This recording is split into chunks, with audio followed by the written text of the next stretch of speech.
en étudiants comme ici en Italie. Le thème d'aujourd'hui a été bien choisi parce que justement c'est la saison. Nous sommes en été et il se pourrait que ce soit la saison pendant laquelle on a trop envie d'étudier, on en profite plutôt pour faire des voyages et aussi pour se faire un peu d'argent. Donc aujourd'hui, nous allons essayer ensemble d'explorer les opportunités pour nous, jeunes étudiants camerounais résidant ici en Europe et précisément en Italie. Pour en parler, nous avons un panel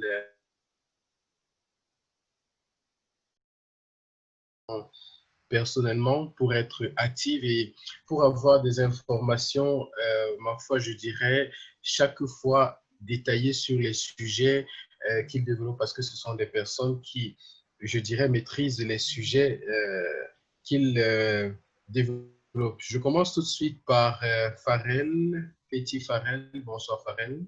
Bonsoir, bonsoir tout le monde. Voilà, très content de t'avoir avec nous cet Plaisir partagé. après-midi. Merci. On a Tatsap Isaac. Isaac, bonsoir. Bonsoir, Vanidol. C'est toujours un plaisir. Voilà. Le plaisir est partagé, mon frère. Il y a aussi à côté de toi Claire Obama. Claire, bonsoir. Claire Obama. Oui, bonsoir. Voilà. Bonsoir. Très content. Très content de te savoir là où tu te trouves actuellement. Ok, merci. Voilà. À côté de toi, il y a Emmanuel Kana. Emmanuel Kana, bonsoir. Emmanuel Kana, bonsoir. Je prie les panélistes d'ouvrir leur micro, hein, ou au modérateur d'ouvrir le micro des autres. Voilà. Est-ce que Emmanuel Kana est avec nous?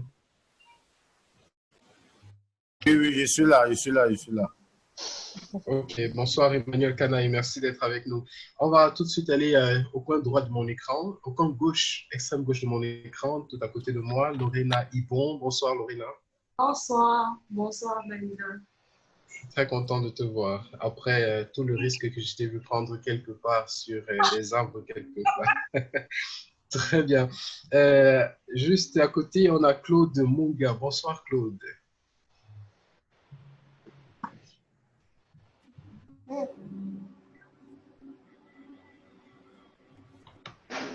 Est-ce que Claude nous écoute?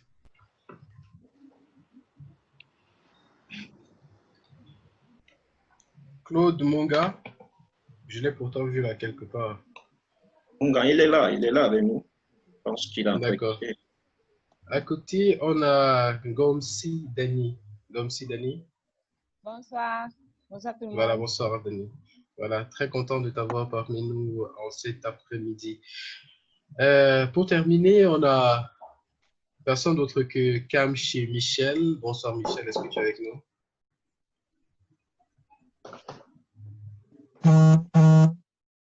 Michel?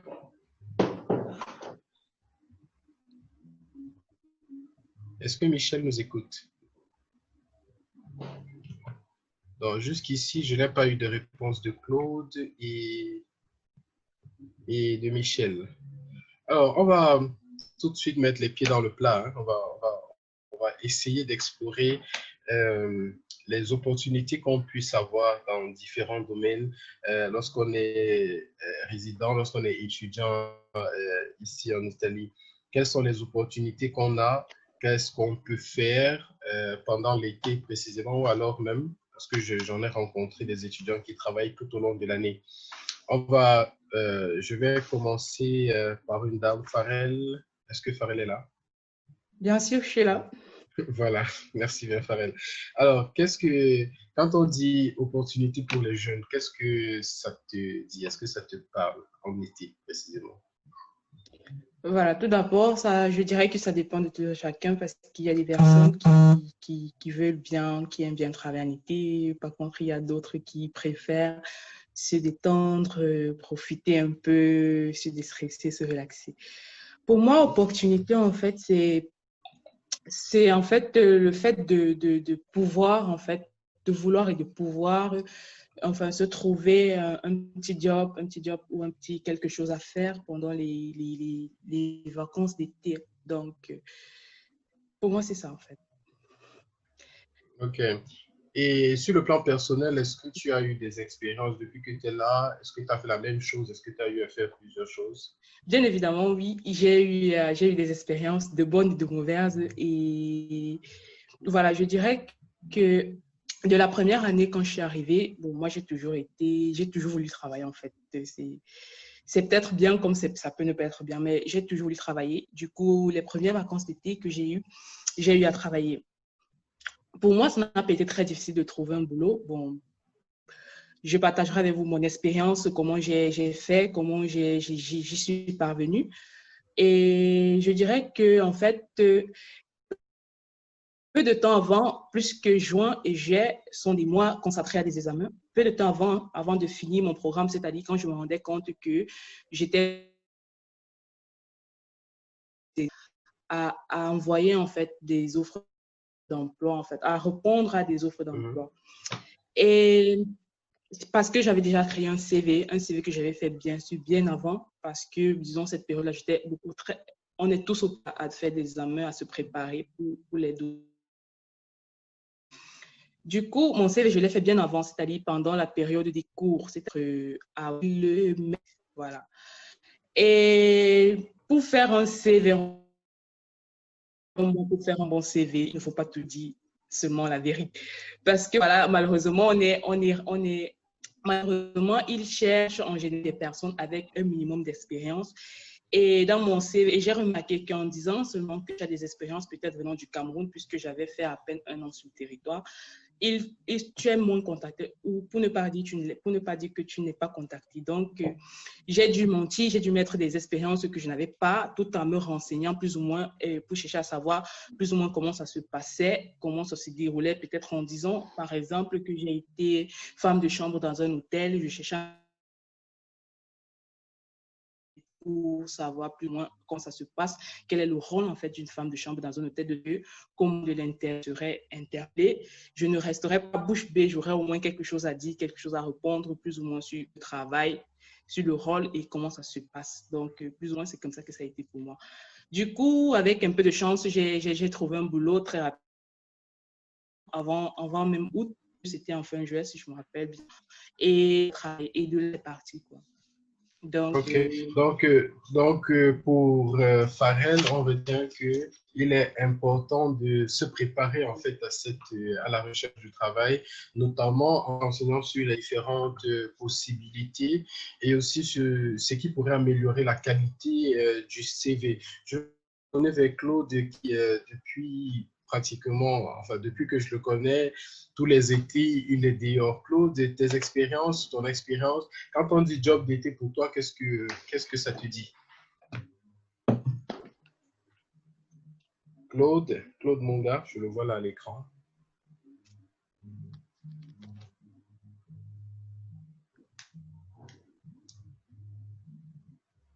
J'ai l'impression que Claude a des difficultés à se connecter avec nous.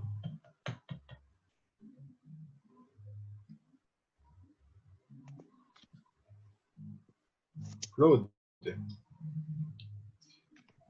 Alors, on va tout de suite passer à Dani. Hein. Claude, Arsène, s'il te plaît, essaye de voir avec Claude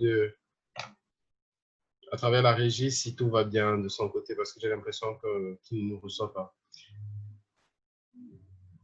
Alors, Dani, est-ce que tu voudrais partager avec nous ton expérience? Quand on te dit job d'été, qu'est-ce que ça t'inspire? Alors, je vais parler plus de job d'été, bien que je suis habituée à travailler déjà toute l'année.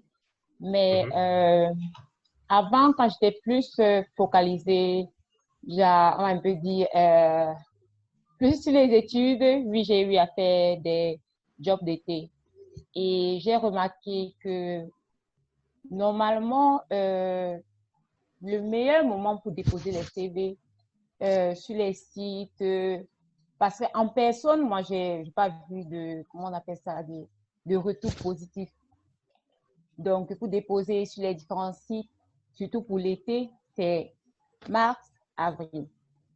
Donc, je pense que le premier job d'été que j'ai fait, c'est animatrice chez Touristica. Je ne sais pas si les personnes connaissent, mais ça consistait à aller travailler. Bon, ça dépend. En été, normalement, c'est généralement en mer, mais ça peut être aussi en montagne et c'est surtout l'hiver. Donc, comme animatrice touristique, qui n'est pas trop rémunérée, en fait, qui n'est pas assez rémunérée, mais comment dire, si une personne le fait juste pour ne pas rester à la maison, pour avoir quelques sous, que généralement c'est accompagné avec Vito et Alloggio, compreso. Donc, mais quand je dis que c'est pas rémunéré, c'est genre dans les 400, à différents positions, personnes que ce soit hôtesse, sportifs, les gens qui vont venir faire genre les coachs sportifs et tout.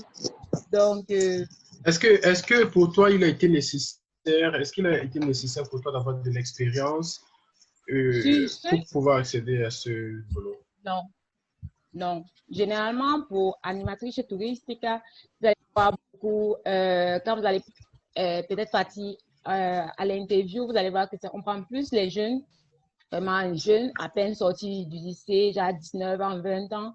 Et moi-même, je l'ai fait en cette période-là. Donc, on prend généralement plus les jeunes. Donc, ils n'ont pas d'expérience, il n'y a pas besoin d'expérience pour ça, normalement. Mais je vais dire quand même que pour d'autres,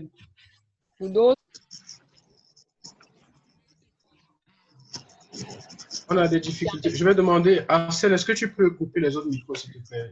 Juste donc, pour ceci-là, normalement, non. Il ne faut pas d'expérience, en fait. Donc, oui, je ne sais pas. D'accord. Merci bien, Dani, pour ton expérience. Isaac, Tatsa, lorsqu'on vous dicté, qu'est-ce que ça suggère, en fait? Il faut ouvrir son micro.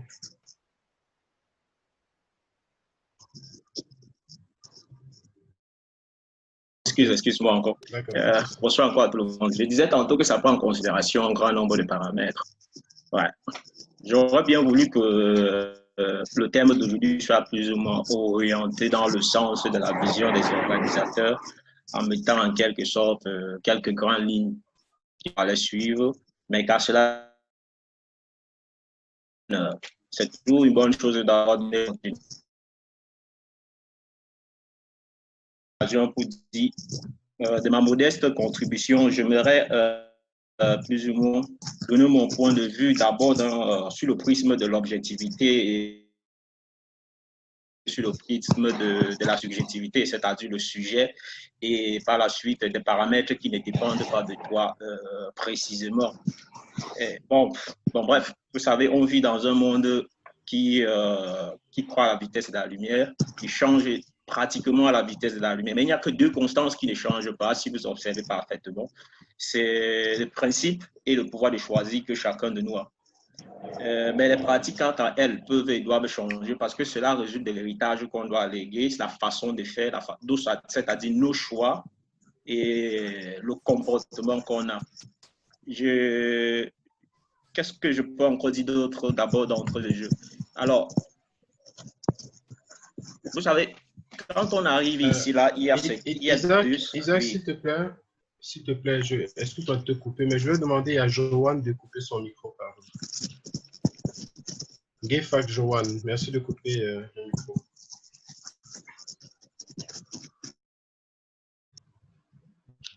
Merci beaucoup. Voilà. Alors, Isaac, je suis en train de dire tantôt que quand on arrive ici, la majeure partie d'entre nous, vous savez, beaucoup veulent directement se lancer dans une activité, que ce soit à part-time ou que ce soit durant les vacances. Et hier, suivant types d'opinions qui s'opposent l'un contre l'autre. Il y a ceux qui vont vous encourager parce que d'autant plus, ça va vous donner une expérience professionnelle. De l'autre côté, cette indépendance financière-là pourrait en quelque sorte affecter le comportement de l'étudiant et avoir un impact sur sa carrière académique. Et de là, vous avez un choix dans le sens de la subjectivité, comme je le disais tout à l'heure. Et ce n'est pas toujours facile parce que c'est chacun d'entre nous qui doit devoir décider dans quel domaine est-ce que cette personne doit se lancer ou le choix que vous avez à faire sera en quelque sorte parallèle à votre formation universitaire. Et je pense, j'opte franchement pour la dernière parce que quoi, ça doit être parallèle en quelque sorte avec ce que vous faites. Je vais prendre, comme on dit, la bonne charité commence par soi-même. Depuis que je suis arrivé en Italie, je n'ai jamais travaillé dans un secteur d'autre que le tourisme. La façon dont vous voyez les choses dépend aussi de comment est-ce que vous allez aborder cette chose-là. Et permettez-moi de dire, les secteurs d'activité comme Utafuori et Policier ou Steward ou les autres qui existent sont les secteurs qui ne m'ont jamais intéressé. Pourquoi? Parce que quand vous observez un peu de façon en général l'Italie est plus managériale que productif. De l'autre côté, ça dépend aussi de la région en Italie dans laquelle vous vous trouvez pour essayer d'estimer vos capacités à chercher le travail. Et une autre suggestion importante, c'est-à-dire c'est toute suggestion que vous vous adressez à vous-même pour essayer d'évaluer vos propres capacités. Si vous êtes plus dans le management, si vous êtes plus dans la production, d'accord, ou si vous êtes plus dans les questions de ressources humaines, ça vous donne une large ou une éventail de possibilités ici là de vous émerger dans le monde du travail et savoir où vous devez vous appliquer spécifiquement. Moi, c'est le tourisme qui m'a toujours passionné. Et quand j'arrive, même ça dépend encore dans quelle sous-catégorie du tourisme vous voulez vous lancer. Le tourisme, c'est-à-dire dans le secteur hôtelier. Je ne me suis jamais intéressé à la restauration ou encore à l'animation parce que ça fait le tourisme ou ceux qui font dans l'accompagnement pour les questions d'excursion et puis les visites dans les champs tels que l'agritourisme ou l'agritourisme aussi. Ou l'écotourisme ou l'agritourisme, en quelque sorte. Donc, finalement, vous avez des choses comme le back office et le front office qui sont les deux, disons, les deux critères spécifiques qui m'ont toujours intéressé. Et c'est là que j'ai pu construire plus ou moins ma deuxième profession. Parce que vous devez aussi penser à long terme de comment est-ce que peut-être les questions de post-diplôme. On vit dans un monde aujourd'hui qui croit en pleine mutation. Donc, ça ne peut pas toujours dire qu'à la fin de votre formation, vous allez trouver directement le travail dans votre secteur professionnel. Donc, du coup, vous devez avoir ce qu'on appelle des contingency plans, c'est-à-dire un plan B qui vous permet de mieux vous mouvoir dans la société au cas où la formation primaire ne vous donnait pas la possibilité de vous insérer professionnellement aussi facilement. Donc, le tourisme, comme je le disais tout à l'heure, est le secteur qui m'a toujours passionné. Et plus favorablement, vous êtes dans la Toscane. Et c'est ce que la Toscane offre plus par rapport aux... L'aspect objectif, je ne vais pas passer le temps d'abord sur l'aspect subjectif pour donner le temps aussi de parole aux autres afin d'intervenir dans des modestes contributions. Mais j'aurai peut-être le temps de revenir sur la question de l'objectivité dans le cadre de la recherche et de l'emploi pour essayer d'énumérer ce qui peuvent vous aider ce secteur d'activité-là et savoir comment la recherche peut être pour vous et le pourquoi ça pourrait être facile pour vous et quelles sont les probabilités dans ce que le recruteur puisse vous appeler. Vous savez, quand on arrive ici, pour ceux qui ont déjà fait 2-3 ans, il y a peut-être des jeunes qui viennent vous rencontrer et disent, bon, je cherche quelque chose. Vous avez peut-être l'habitude de poser la même question que moi, tu cherches quoi? Et vous êtes familier peut-être avec la même réponse. Vous ne voudrez pas étendre cette réponse à tous les Camerounais ou à les Africains, mais une grande majorité a toujours cette répondre là qui est la même chose, n'importe quoi.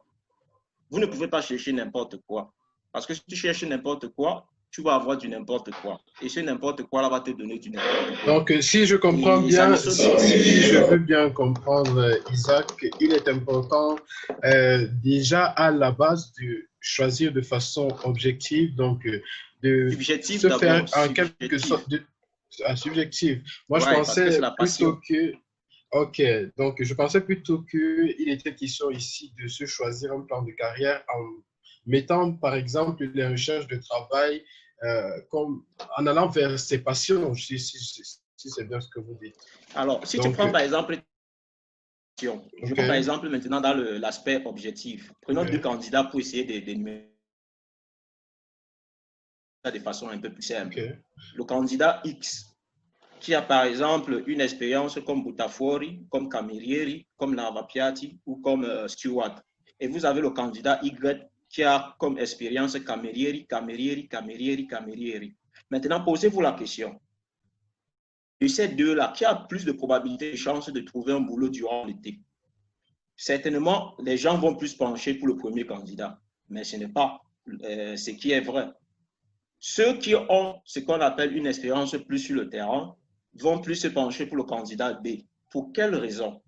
Parce que le premier candidat, c'est un touche-à-tout et il n'a pas un domaine spécifique. C'est un peu comme si tu faisais une comparaison, autant pour moi, entre un taxi de ville et un pullman. Quand tu regardes les bus, ils vont du point A au point B et ils retournent. Ils prennent plus de personnes, ils dépensent moins d'énergie. Pourtant, le taxi, lui, fait tout le tour de ville, mais il porte moins de personnes. Et il ne gagne pas comme le pullman gagne. C'est la même chose avec les étudiants. Tu dois essayer de chercher ce que tu veux faire de façon spécifique et faire en sorte de construire ton CV sur ce modèle-là. Je laisse cette façon. Le candidat qui a comme première expérience Camerieri, deuxième expérience Camerieri, troisième expérience Camerieri, quand il y aura une annonce de travail Camerieri, quand il va postuler, son CV sera choisi par rapport au CV de celui qui a fait tous ces secteurs que j'ai cités tout à l'heure là. Parce que quand tu dis n'importe quoi, tu es en train de faire comprendre à celui qui est en face de toi que c'est un recruteur. Tu fais déjà comprendre au recruteur que tu n'as pas de qualification, tu n'as pas d'expertise spécifique. Et le touche à tout ne finit pas par quelque chose qui est franchement productif pour la société. Par ricochet, le candidat B, lui, il sait déjà que quand il va devant son ordinateur pour chercher le travail, il est limité et figé dans quelque chose de spécifique parce que son CV correspond plus ou moins avec les critères de l'annonce qui a été faite. ok. Et c'est facile pour cette personne-là de trouver le Oui. boulot chaque période d'été. Mhm. Parce que c'est exactement ce qu'on cherche de l'autre côté. Voilà pourquoi mon conseil peut-être pour aujourd'hui, c'est quoi? C'est que même si vous avez fait plusieurs de ces activités que je viens de citer là, ça vous donne aussi la possibilité de faire plusieurs CV. Et mademoiselle Feti a mentionné quelque chose de très important tout à l'heure. Vous n'avez pas toujours besoin de dire la vérité dans votre CV. Vous pouvez commencer par dire que vous étiez gardien de bois de nuit au Cameroun. Vous êtes arrivé ici, vous avez fait peut-être 2 mois dans une ville, je ne sais pas, dans le nord de l'Italie, où vous avez fait ce boulot-là pendant 2 mois, et vous êtes arrivé ici à Florence. Maintenant, vous voulez aller dans la même continuité. Ça vous donne la possibilité de construire un CV, différents CV qui correspondent à différents types de boulot. Moi, en personne dont je vous parle en ce moment, j'ai 4 types de CV. Il y a le CV professionnel, qui n'a rien à y voir avec les autres CV. Il y a le CV du boulot secondaire, et il y a maintenant les autres CV, les 2 autres CV que je les utilise presque pas, bon, puisque je suis toujours dans les 2 autres, et je joue dans l'intermédiaire des 2 autres. Avec le Covid dans le monde aujourd'hui, croyez-moi, la pandémie qui vient de sévir a contraint beaucoup d'entreprises à mettre les gens au chômage. Maintenant, le retour à l'emploi sera quelque chose d'encore plus compétitif. Moi, je suis dans, par exemple, le secteur hôtelier. Qu'on a commencé l'ouverture, la priorité est d'abord plus accordée aux Italiens. Il y a une jeune demoiselle tout à l'heure, je pense qu'elle s'appelle Olive, qui a dit qu'elle était à Pavie, puis elle était en train de faire la recherche du boulot, bon, sans fin positive.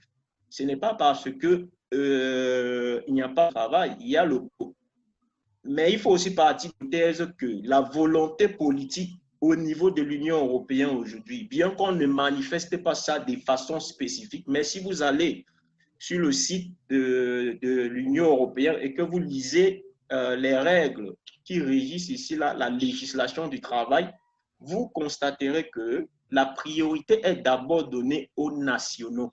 Bon, c'est un constat, je dirais que c'est un constat qui est fait à travers l'Europe. Effectivement. Quand on parcourt les pays d'Europe en général, on se rend compte que les pays ont tendance à favoriser les nationaux, contrairement à ce qu'on fait quelque part dans certains pays en Afrique. Je vais demander à Claude. Claude, est-ce que vous partagez ce point de vue selon lequel il faille se spécialiser dans un seul domaine et continuer seulement dans celui-là depuis le départ jusqu'à la gare? Bonsoir et désolé pour tout à l'heure que je ne réussis pas à me connecter. J'espère que vous m'écoutez bien. Oui, cette très bien, on fois-ci. t'écoute très bien. Très Alors, bien. ouais, je partage humblement l'avis d'Isaac. Comme il disait tout à l'heure, les nationalités, ça, on ne va pas se mentir. C'est un fait. Et voilà, on ne doit pas s'arrêter sur ce fait-là pour rester les bras croisés.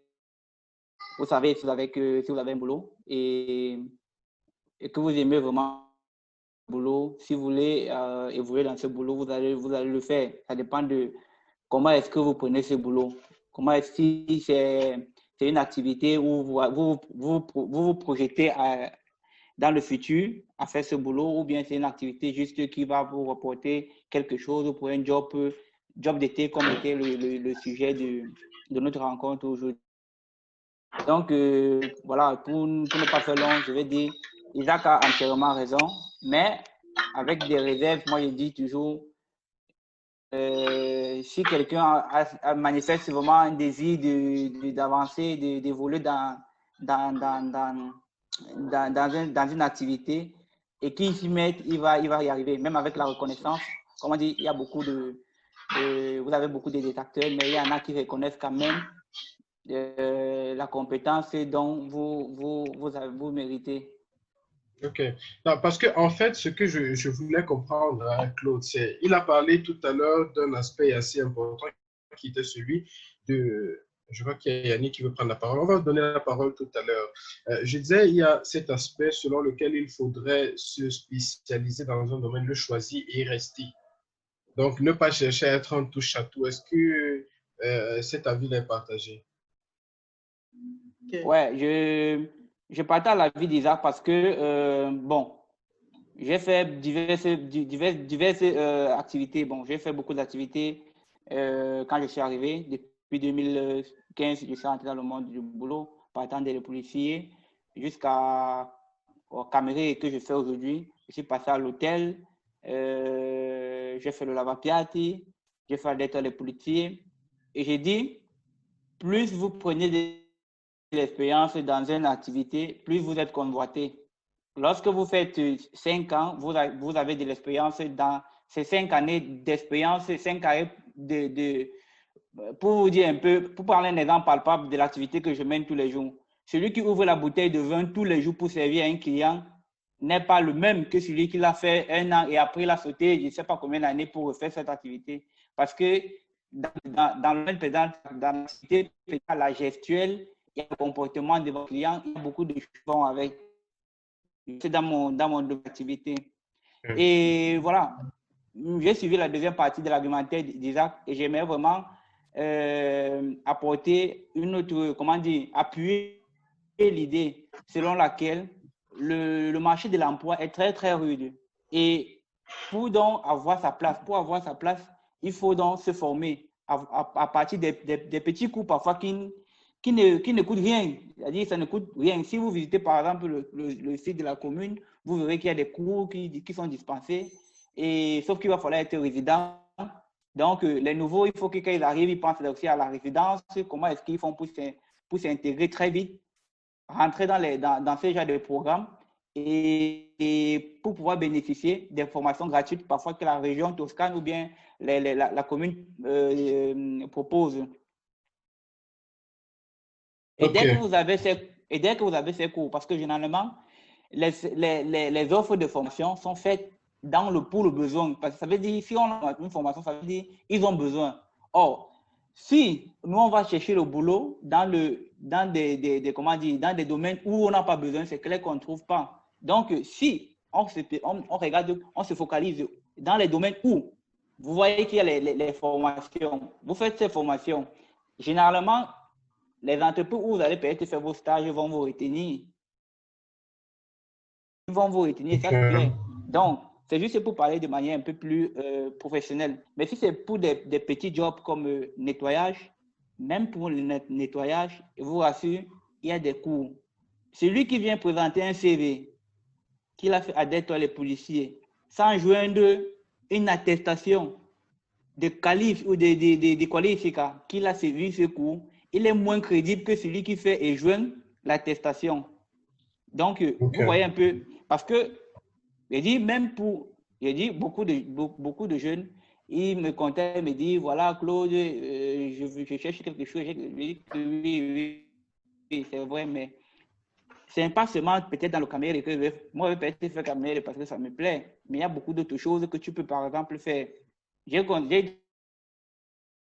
un petit récemment qui fait ingénierie civile.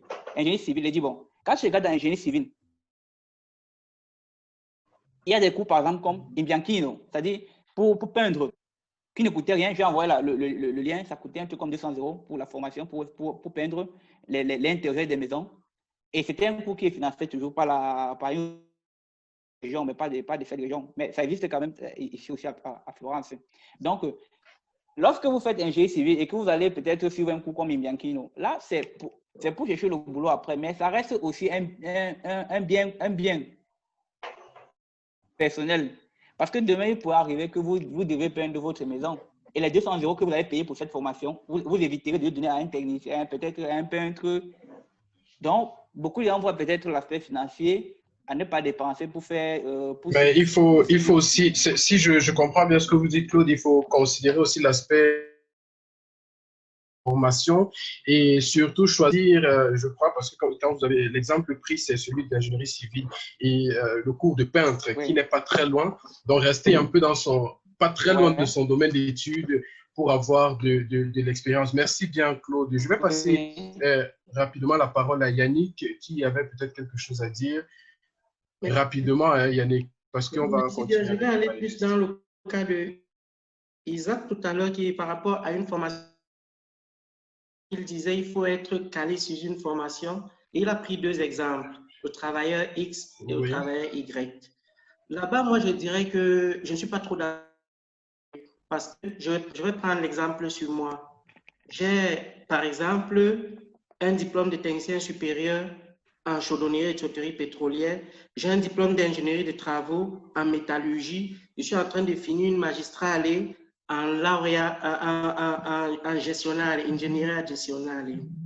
Partout où je suis passé, et mon CV est vrai, parce que où aussi on dit il faut souvent mentir dans le CV. Si vous voulez mentir dans le CV, le conseil que je vais donner, c'est il ne faut pas mentir par rapport à l'appel sur quelque chose qui regarde l'appel d'offres qu'on vous appelle, pour laquelle on vous convoque. Parce qu'on peut vous poser, par exemple, une question propre qui est au cœur de l'activité pour laquelle on vous appelait, c'est où vous ratez l'entretien. Par contre, étant vrai dans le CV, l'entreprise peut aussi voir plutôt l'apport que vous pouvez avoir de plus. Il préfère vous prendre, voir un peu vos qualités ailleurs, vous former pour pouvoir gagner sur plusieurs de vos expériences. Parce que je voulais rappeler ça pour dire, avec toutes ces formations que j'ai eues, que ce soit au Cameroun, que ce soit en Italie, ça c'est ma 2e année en Italie, j'ai travaillé le 1er mois que je suis arrivé avec mon CV. J'ai travaillé le 1er mois. Et lorsque je travaille au Cameroun, je n'avais jamais chômé. C'est encore ce que je vais dire. Lorsque j'ai eu ma licence, j'ai travaillé au brasserie du Cameroun. C'est moi qui ai refusé de signer le contrat puisque je simplifiais. Je suis allé à la SATM. À la SATM, j'étais au niveau des traitements thermiques des matériaux à la production des pointes. C'est moi qui ai encore refusé de signer le contrat parce que je voulais finir mes études en Europe. C'était ça pour moi. Je suis arrivé ici, je n'ai pas encore chômé. Là, je veux entrer dans la question que vous avez, sur la question dont vous avez insisté. Okay. Le fait d'avoir plusieurs profils. Alors, Yannick, avec votre permission, on va rentrer dans ce détail-là. Je vous garde, on va en reparler tout à l'heure avec plus de détails. Je dois faire le tour des tables rapidement des panélistes. C'est juste que je ne voulais pas que votre idée vous échappe. Donc, prenez note et on va tout de suite passer à Claire Obama. Pardon? J'ai déjà pris toutes les... Ah non, super. On va donc continuer tout à l'heure. Claire Obama, bonsoir. Bonsoir. Voilà. Bonsoir. On va tout de suite aller comme ça. Lorsqu'on vous dit job d'été, comment est-ce que vous le vivez en fait, le job d'été? Alors, je vais commencer par mon arrivée ici en Italie. Moi, j'ai commencé à travailler là, du coup, comme steward, mais je me suis rendu compte que ça finissait autour de juin, juillet, je me rappelle très bien, parce que j'ai fait 4 ans de steward. Et j'avais l'impression comment dire, que je n'arrive pas à trouver le terme, mais je cherchais toujours une activité. Parce que moi, déjà, depuis le Cameroun, je travaillais. Alors, qu'est-ce que j'ai fait? Je me suis assise, j'ai fait un CV. Et comme disait Yannick, j'ai fait un CV totalement fort. Il manquait tout ça. Désolée, je ne sais pas si vous m'écoutez. Vas-y. Alors, j'ai eu un... Désolée. Je disais, j'ai fait mon CV et comme j'avais déjà une expérience d'animatrice avec les brasseries au Cameroun, j'ai directement été contactée. Et le problème, c'est que je n'avais pas de parents en Europe parce que le boulot qu'on me proposait, c'était un boulot à l'extérieur. Parce qu'il fallait que j'aille à l'extérieur, que je sorte de l'Italie. Et vu que j'étais nouvelle, je ne pouvais pas le faire. Donc, c'est comme ça que j'ai manqué cette opportunité. Mais je n'ai pas baissé les bras du coup. Je me suis mise à faire des annonces. Parce que pour moi, c'était vraiment important de travailler vu que j'étais nouvelle, je n'avais pas vraiment des moyens. Et par chance, j'ai aussi eu, j'ai eu des personnes qui m'ont appelée et c'est comme ça que j'ai commencé. OK. Et est-ce que c'est le même domaine dans lequel vous avez travaillé depuis que vous êtes arrivé ici? Oui, au début, on me disait ça, mais je pense que c'est une bonne chose et je retourne sur ce que Isaac disait dernièrement. Désolée. C'est ce que Isaac disait avant. Le domaine dans lequel tu te spécialises, que ce soit même le boulot, c'est vraiment important parce que ça te permet d'avoir des compétences et ça te permet d'être à l'aise dans ce que tu fais. Moi, j'ai commencé avec l'assistance à domicile comme job d'été. Et j'ai eu des recommandés, je peux dire ça comme ça. Et je suis entrée de famille en famille jusqu'à je suis retrouvée au poste de collaboratrice familiale. Parce que c'est ça que je fais jusqu'à présent. Okay. Donc, je n'ai pas eu à faire, à part je n'ai pas eu à faire d'autres boulots. J'ai toujours fait le même boulot. Et pour moi, ça m'arrange. D'accord. Lorena, bonsoir Lorena, une fois de plus. Le micro de Lorena est fermé. Ecco, bonsoir, dis-moi, Voilà. On essaye un peu de comprendre. Qu'est-ce que Lorena a fait comme boulot depuis qu'elle est en Italie? Est-ce que c'est le même? Est-ce que si elle a plusieurs expériences, est-ce que ça a été favorable ou défavorable en fonction de ce qu'elle devait faire? Bon, ok. En fait, je me retrouve un peu dans ce que tout le monde avant moi a dit. Et j'ai mon opinion sur chaque chose aussi. Bon, moi, je suis arrivée et comme tout le monde qui arrive à Genova, j'ai fait le steward 1 an. Et j'ai fait l'arbitrage parce que quand on est arrivé, on nous a dit, écoutez, il n'y a que ça ici, les anciens qui étaient déjà là. N'essayez même pas d'aller chercher ailleurs, vous n'allez pas trouver. Bon, ça déjà, je pense que c'était une chose assez négative. Et très négative. Je suis contente parce que j'ai quand même cherché ailleurs parce que pour moi, ce n'était pas assez. Claire, prière de couper le micro, Oui. pardon. Prière de couper le micro. Je ne savais pas que nous... Désolée. Il n'y a pas de souci. Comme je disais, en fait, cette chose était négative et j'ai été têtue, j'ai passé par et déjà l'arbitrage c'était un truc qui me frustrait énormément et voilà. Et en fait, moi quand je suis arrivée à Genova, on peut dire que j'étais en retard pour faire la demande de bourse d'études. Du coup, je n'étais pas boursière et je n'avais pas de famille. Et je pense que ça m'a beaucoup poussé à chercher, à me stabiliser, à chercher à me régulariser. Et en fait, j'ai commencé à me demander, mais qu'est-ce que j'ai à offrir? Moi, je pense que tout le monde, la première question, c'est qu'est-ce que j'ai à offrir? Qu'est-ce que je sais? Qu'est-ce que je peux faire et tout? Et étant donné que moi, je suis anglophone, je suis de Bamenda, je me suis dit, ah tiens, je peux faire des cours d'anglais. Et je suis allée sur un site subito.it parce qu'il y a beaucoup de sites, non? Je suis allée un jour, j'ai écrit insegnante madrelingua, impartisce lezioni di inglese, francese, matematica. Et puis j'ai aussi écrit en bas, inoltre è anche disponibile a fare pulizie et tout. Bref, j'ai écrit sur le site tout ce que j'étais capable de faire. Et beaucoup de personnes étaient intéressées par le cours d'anglais. Donc, j'ai reçu beaucoup d'appels, sauf que la première question qu'on me posait, c'est alors, quand j'allais à l'interview, lei è inglese o americana?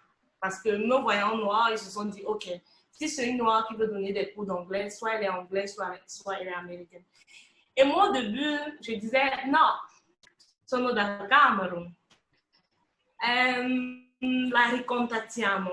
Après 2-3 trucs comme ça, je me suis dit, ah tiens, c'est parce que je suis camerounaise. Parce que quand tu dis, sono dal Cameroun, déjà, ils ne connaissent pas le Cameroun. Et je me dis, d'autre part, ils vont regarder sur Internet, je ne sais pas trop ce qu'ils trouvent. Et bon, ils ne sont pas très boostés. Ce qui fait qu'à un moment donné, j'avais vraiment besoin de travailler. J'ai menti.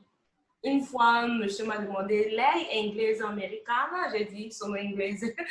Et ce que j'ai fait, c'est, je lui ai dit, sono inglese, sono di Manchester, parce que j'avais un ami qui était de Manchester. Et du coup, j'ai raconté toutes les informations sur Manchester, j'ai appris l'accent. Bref, j'ai commencé à travailler avec le monsieur. J'ai travaillé avec lui pendant 1 an, mais il n'a jamais su. Et je ne travaillais pas beaucoup avec lui, mais à un moment donné, ça m'énervait énormément de ne pas pouvoir être moi-même, de devoir mentir et tout. C'est que je me suis dit, OK, revenons de l'Afrique. N'allons pas au Cameroun, mais allons toujours de l'Afrique. J'ai fait une autre annonce, j'ai écrit Sono Sudafricana, parce que je sais qu'ils connaissent quand même l'Afrique du Sud. Et je suis allée au colloquium. Et en fait, j'ai aussi conclu que mon atteggiamento quand j'allais au colloquio aussi était négatif pour moi. Genre, j'allais au colloquio, je n'étais pas très confiante, je n'essayais pas de me présenter vraiment. Moi, je me dis que même ça, parce que quand j'ai mis l'annonce Sono Sudafricana, j'ai décidé de bien m'apprêter et tout pour aller au colloquio. Je suis arrivée au colloquio toute confiante, je n'ai pas parlé en italien, j'ai commencé mon colloquio en anglais et tout. Et à la fin du colloque, les personnes étaient vraiment intéressées. Et quand j'ai vu qu'ils étaient intéressés, là, je leur ai dit, OK, je dois vous avouer un truc, j'ai menti. Moi, je ne suis pas sud-africaine, je suis camerounaise. Parce que j'ai vu qu'ils étaient déjà intéressés. Et quand je suis arrivée, j'ai parlé directement en anglais. Ils ont vu que j'étais compétente. Je me suis présentée et tout en anglais. Et voilà, ils m'ont pris. Et ça fait 5 ans que je travaille comme enseignante. Et le même été, je suis allée faire une formation pour pouvoir avoir quelque chose de professionnel. Donc là, je rejoins Claude qui a parlé des formations. Je pense que c'est super important. Ma formation a coûté super cher, mais je ne regrette pas de l'avoir fait parce que... Est-ce que tu peux nous dire de quelle formation il s'agit et les prix éventuellement pour que... CELTA, ça veut dire... Cambridge English Teaching to Adults, un truc de ce genre. Oui, c'est un truc de Cambridge.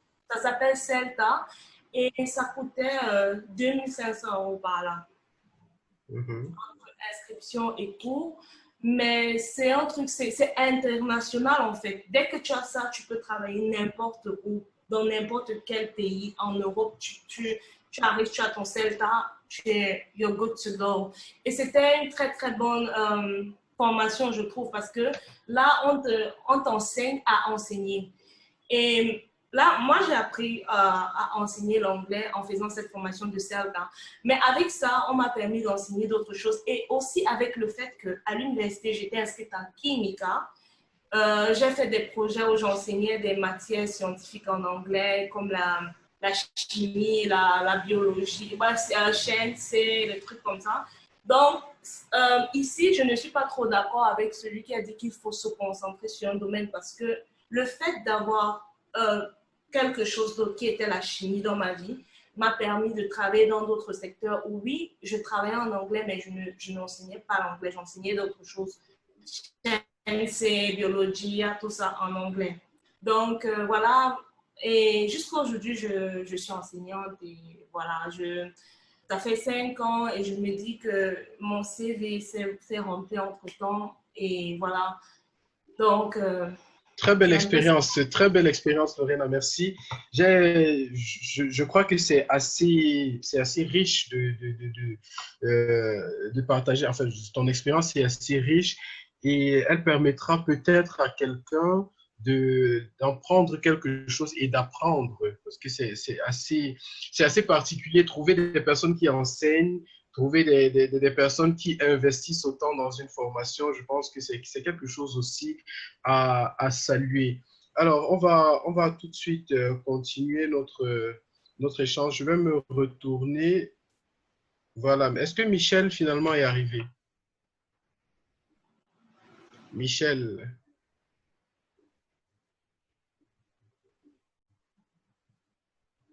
Michel Kamché, finalement, peut-être il n'a pas pu être avec nous. Arsène, est-ce que tu me confirmes que Michel n'est pas là, s'il te plaît?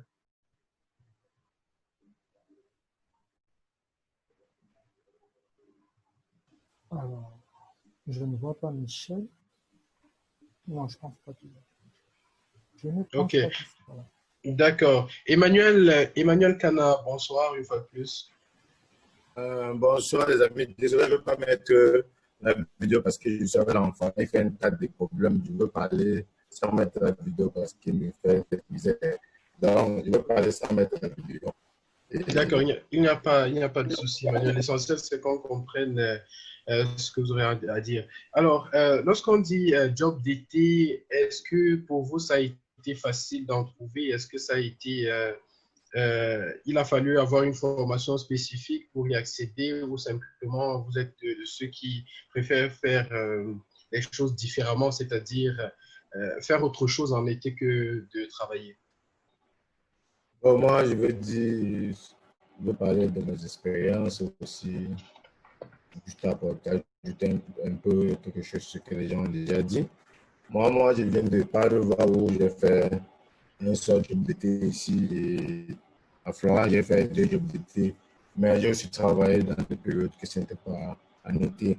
Mais je pense en général, que ce soit job d'été, que ce soit job au courant de l'année, les stratégies restent le même. Parce que, juste que quand c'est un job d'été que vous cherchez, comme une personne, un panel a dit, il faut juste faire la demande à partir de mars, avril, là, si vous voulez faire un job d'été. En général, les étudiants ici cherchent un job. Et que ce soit en été ou en courant d'année, ils veulent quelque chose pour être autonome et pour aider la famille, rester au pays. Mais je pense que, comme a dit Claude, ici, et Lorena, selon son expérience, nous a montré qu'ici, pour avoir un job, il faut faire formation. Pour être sûr que vous allez travailler ici constamment, il faut faire des formations. Des formations déjà, si peut-être je donne mes enfants, je suis économe. Il faut faire parler de mon côté parce qu'il dit, comme quelqu'un a dit, faites les jobs qui vont avec votre carrière scolaire, parce que ça vous aide. En travaillant dans ce domaine, vous pouvez utiliser ça plutôt comme dans votre CV. Et dedans, vous pouvez ajouter un peu le mensonge facilement, parce que c'est vrai dans votre domaine de compétences et c'est difficile que vous soyez pris dans le piège du mensonge. Par exemple, si je suis agronome Et je parle pas parce que j'ai fait cette expérience, mais parce que je me suis rendu compte avec le temps qu'il y a des erreurs que nous, qui sont arrivées avant, nous ne faisons pas ce qu'il faut. Après, on se retrouve que voilà, j'aurais dû commencer par ici pour aller ici. Voilà, un étudiant qui vient en première année, qui fait Agaria, la première chose on doit le conseiller, c'est de lui demander de faire des formations qui vont dans ce domaine. Je donne un exemple. Si tu fais peut-être une formation de tractoriste, quelqu'un qui va conduire le tracteur, que vous soyez en première année, Agaria, que vous soyez en quatrième année, tractoriste, c'est opérateur aussi en Italie. Ça veut dire que vous n'avez pas besoin de diplôme pour faire ça. Vous pouvez quitter de chez vous, vous venez faire tractoriste et vous partez travailler dans les champs. Si vous faites tractoriste et que vous cherchez des jobs dans ce domaine qui est par exemple, les jobs dans le domaine agricole, c'est en été. Parce que c'est en été, si vous l'agriculture cherche le plus de personnes dans le domaine agricole. Et si vous faites peut-être une formation de tractoriste, en été, vous devrez le CV. Vous mettez là-bas que vous avez une formation de tractoriste. Et il est possible, en mettant dedans que vous êtes étudiant dans le domaine agricole, de pouvoir trouver le travail. Et ici, encore, pas seulement tractoriste. Il y a addetto à la production alimentaire, addetto à la gestion des fertilisants. Il y a carré et addetto à molette. Ok, on demande aussi le domaine agricole. Dans les petites formations, là, vous prenez les petites applications dans ces différents domaines qui vous permettent de rester focalisé dans votre domaine. Comme on a dit tout à l'heure, il y a un qui fait génie civil. Vous faites les formations comme moraliste. Je pense que c'est comment on dit moraliste à ceux qui s'arrêtent dans le domaine. Moratoire, voilà, le mot que je cherchais. Moratoire, si vous faites le génie civil, vous voyez que dans ce domaine, vous restez quand même un peu proche de votre domaine. Pour ça, il faut toujours chercher à rester dans votre domaine. Sinon, quand vous allez finir les études, pour travailler dans votre domaine, c'est un calvaire total. C'est tellement difficile. Et je conseille aussi aux jeunes, aux grands frères, aux jeunes qui viennent arriver là. Nous devons dire à nos petits quand ils arrivent en première année de faire les résidences, de faire les attestations, de faire les formations avant de commencer à entrer dans le monde du travail. Les petits, ça ne coûte pas cher. J'ai fait une formation qui m'a coûté 150 €. Et en 3 jours, j'ai eu mon attestation. Donc, aller vers les grands frères, demander quelle attestation je peux faire, qu'est-ce que je peux faire pour trouver le job. Vous vous focalisez dans un domaine, comme Isaac a dit. Vous prenez le domaine là, vous faites les attestations qui vont dans le domaine là. Après, ça va faire votre CV. Et votre CV serait plus cohérent. Parce que la cohérence du CV est tellement important. Et demandez aussi aux grands frères qui sont là comment on fait un CV. Parce que souvent, on envoie les CV ici. Ça veut le temps qu'on se rend compte que c'est comme ça qu'on fait. Non. Allez vers un grand frère, soyez humble, demandez comment on fait un CV. Il vous aide, il demande vos capacités. À partir des éléments qu'il va récolter de vous, ils pourront faire un CV propre. Ils pourront vous diriger dans les informations à faire parce que c'est important d'avoir ces petits éléments. Parce que ici, nous ne trouvons pas les jobs parce que moi, il n'ai pas trouvé de job parce qu'il ne savait pas comment chercher ces jobs. Il me disait qu'il suffit de s'asseoir, tu crées un CV. Non, faire un bon CV ne vous donne pas le job. Mais qu'est-ce que vous pouvez faire? Vous ne pouvez pas être en train de postuler dans tous les domaines pendant cette journée. Non, vous devez faire ici, c'est les attestations qui donnent le travail. Et c'est clair, il n'y a pas de manière. Bien sûr, vous pouvez être pistonné, oui, mais si vous voulez chercher vraiment le travail, faites-le. Il y aura une de 2500 € pour avoir une bonne formation. Au moins, j'applaudis ça. Et je pense que tout ce qu'elle a dit, que c'est la meilleure manière d'avancer. Les attestations. Voilà, merci beaucoup pour cette intervention, Emmanuel Cana. Donc, il est important de faire des formations, il est important de savoir aussi s'organiser. Farel, est-ce que ça a été le cas pour vous? Est-ce que vous avez eu à faire une formation pour opérer dans le domaine dans lequel vous êtes aujourd'hui?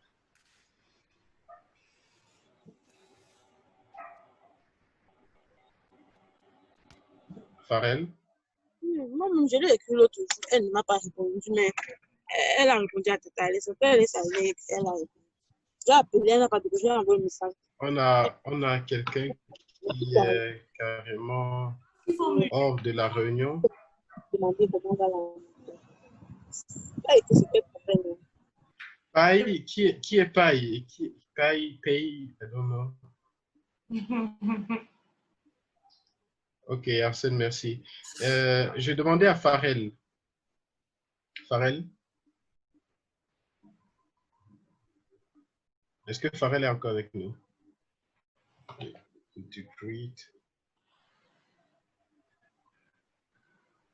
Apparemment, Farel est là. Pourquoi elles ne répondent pas? Arsène, ouvre son micro. Farel.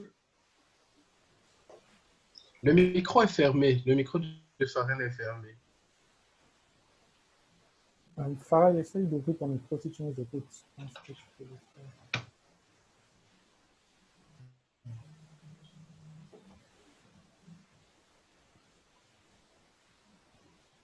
Il y a un souci, hein?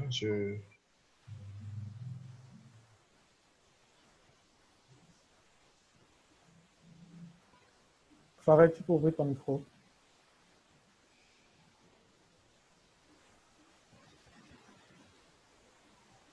Il y a quelques difficultés avec elle. Bon, je vais revenir vers Dani alors. Dani, merci d'ouvrir le micro. Oui. Voilà. Est-ce que il a été nécessaire de faire une formation pour pouvoir être dans le domaine dans lequel aujourd'hui vous exercez? Non, pour moi, non. Et j'ai fait divers, j'ai touché un peu à tout, comme on dit, mais à la fin, je me suis spécialisée plus, on va dire, spécialisée comme d'être à les policiers. Et pour moi, c'est vraiment avoir une attestation dessus. C'est un peu, pour moi, je sais pas. Donc, je pense que ça fonctionne plus. De mon côté, j'ai vu que ça fonctionne plus par rapport aux recommandations. Je sais pas. Donc, les recommandations. Donc, j'ai eu comment ça s'appelle, des dateurs et des labos qui ont contacté mes anciens dateurs et tu vois un peu par rapport à ça. Mais dit que par rapport à l'attestation, si avec à l'électricité, bon, ça dépend. Peut-être, moi, je dis plus, c'est comme, moi, j'ai fait comme caméra dans les hôtels à Ipiani. Pour d'autres, ils doivent utiliser des maquinaries, c'est un peu sophistiqué, peut-être il le faut. Et d'autres expériences, comme j'ai aussi fait la dialogatrice chez Fundraising pour Save the Children. Donc, je n'ai pas eu besoin d'attestation là-bas. C'est vrai, il fallait parler plusieurs langues. Bon, pour ma part, non, mais je trouvais que quand même, le fait, les attestations ou les formations sont vraiment importantes. Je ne dis pas non, mais je dis pour mon expérience, je n'ai pas eu besoin. D'accord, merci. Merci beaucoup. Dani Farel, je crois qu'elle nous est... Oui, je suis là. Désolée, j'ai eu... voilà, mon téléphone a surchauffé, j'ai dû changer et prendre l'ordinateur. Mais bon, je suis là. Voilà, je disais que en fait, pour moi, j'ai pas forcément eu à avoir des formations, mais j'ai eu à faire des attestations. Par exemple, j'ai eu à travailler dans plusieurs domaines. J'ai fait, comme Dani, la caméra à Ipiani. Du coup, là, j'ai pas eu besoin des recommandations. Par contre, j'ai commencé tout bas avec des agences dont j'ai déposé mes CV dans des agences comme Adéquat Florence. Il y a un autre job toujours sur la Via Baraka. Et là, j'ai commencé, voilà. Disons que j'avais assez fabriqué mon CV parce que n'ayant aucune expérience en Italie, je l'ai assez bien fabriqué et du coup, oui, j'ai fait belle impression et le boulot m'a été donné, voilà. Bon, après ça, pour les autres boulots, c'était parti. Donc, pour faire la caméra à Piani, franchement, j'ai pas eu besoin d'une formation, d'une quelconque formation. Par contre, après ça, du coup, j'ai voulu changer parce que, voilà, je trouvais ce boulot assez pesant, assez fatigant, assez difficile. Bon, c'est vrai, j'ai fait beaucoup de mois, je dirais même des années, mais je le trouvais assez pesant parce que voilà, quand je le faisais, tu vois, il te prenait tellement de temps, les contraintes ne sont pas toujours respectées. Il y a toujours des embrouilles en fait. Et voilà, j'ai changé, j'ai fait maintenant la caméra par contre du salle. Et là, j'ai dû faire, parce qu'au début, à chaque fois que je postulais, parce que je me suis fabriqué aussi un CV pour celui-là, et on pris des informations et tout, et je savais plus ou moins comment ça fonctionne sans jamais disons, faire exactement la chose. Et après, j'ai eu, disons, quand j'ai été contactée, j'ai commencé le boulot et j'ai appris avec le temps. J'ai déjà travaillé pendant plus d'1 an dans un même restaurant. Et avec le temps, je me suis rendu compte qu'en fait, à chaque fois que je voulais postuler, on me demandait un document, en fait, AKCHP. Voilà. Et avec le temps, j'ai compris ce que c'était et je l'ai fait. Voilà. Maintenant, disons que c'est quelque chose c'est une formation qui vraiment aide, pas seulement dans les restaurants, pour l'hygiène en général. Et voilà, je l'ai fait et ça m'a été bénéfique, disons. Et voilà, c'est ce que je peux partager avec vous. Ok, merci beaucoup pour cette expérience. Je vais retourner vers Isaac. Isaac qui a en quelque sorte donné le ton, si on va dire, de cet échange lorsqu'il a évoqué la spécialisation ou bien le fait de toucher à tout. Je vais poser la question à Isaac de savoir, est-ce que c'est bien de ne savoir faire qu'une chose?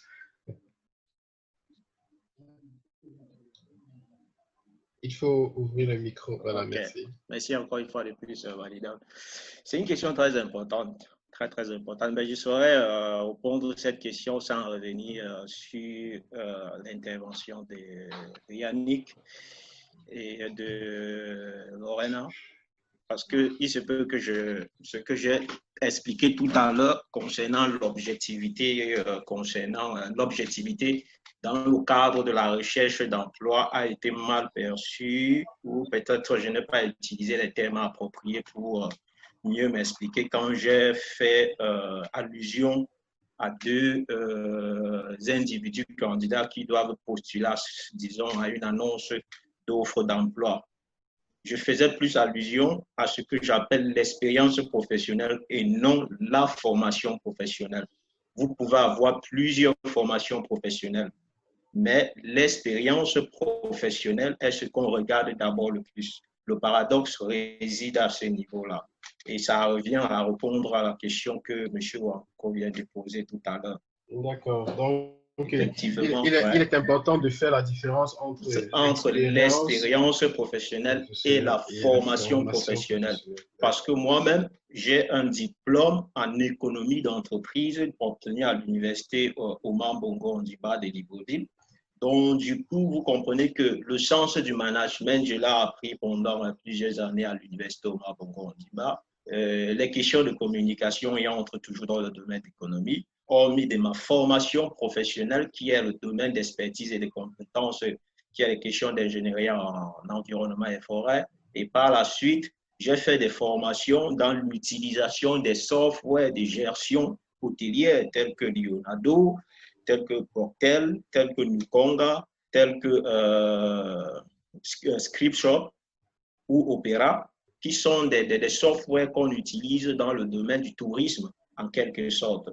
Et de l'autre côté, il y a aussi l'expérience linguistique que j'avais qui a joué en ma faveur, c'est-à-dire parler déjà dès la base plus ou moins 4 langues favorisait déjà mon entrée dans ce domaine-là. C'est pour cette raison que je suis parti de l'hypothèse en disant ceci, il y a la subjectivité et il y a l'objectivité.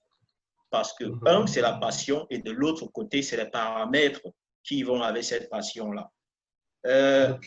Pour répondre de façon encore plus simple, c'est quoi? J'ai dit, vous pouvez avoir fait plusieurs boulots.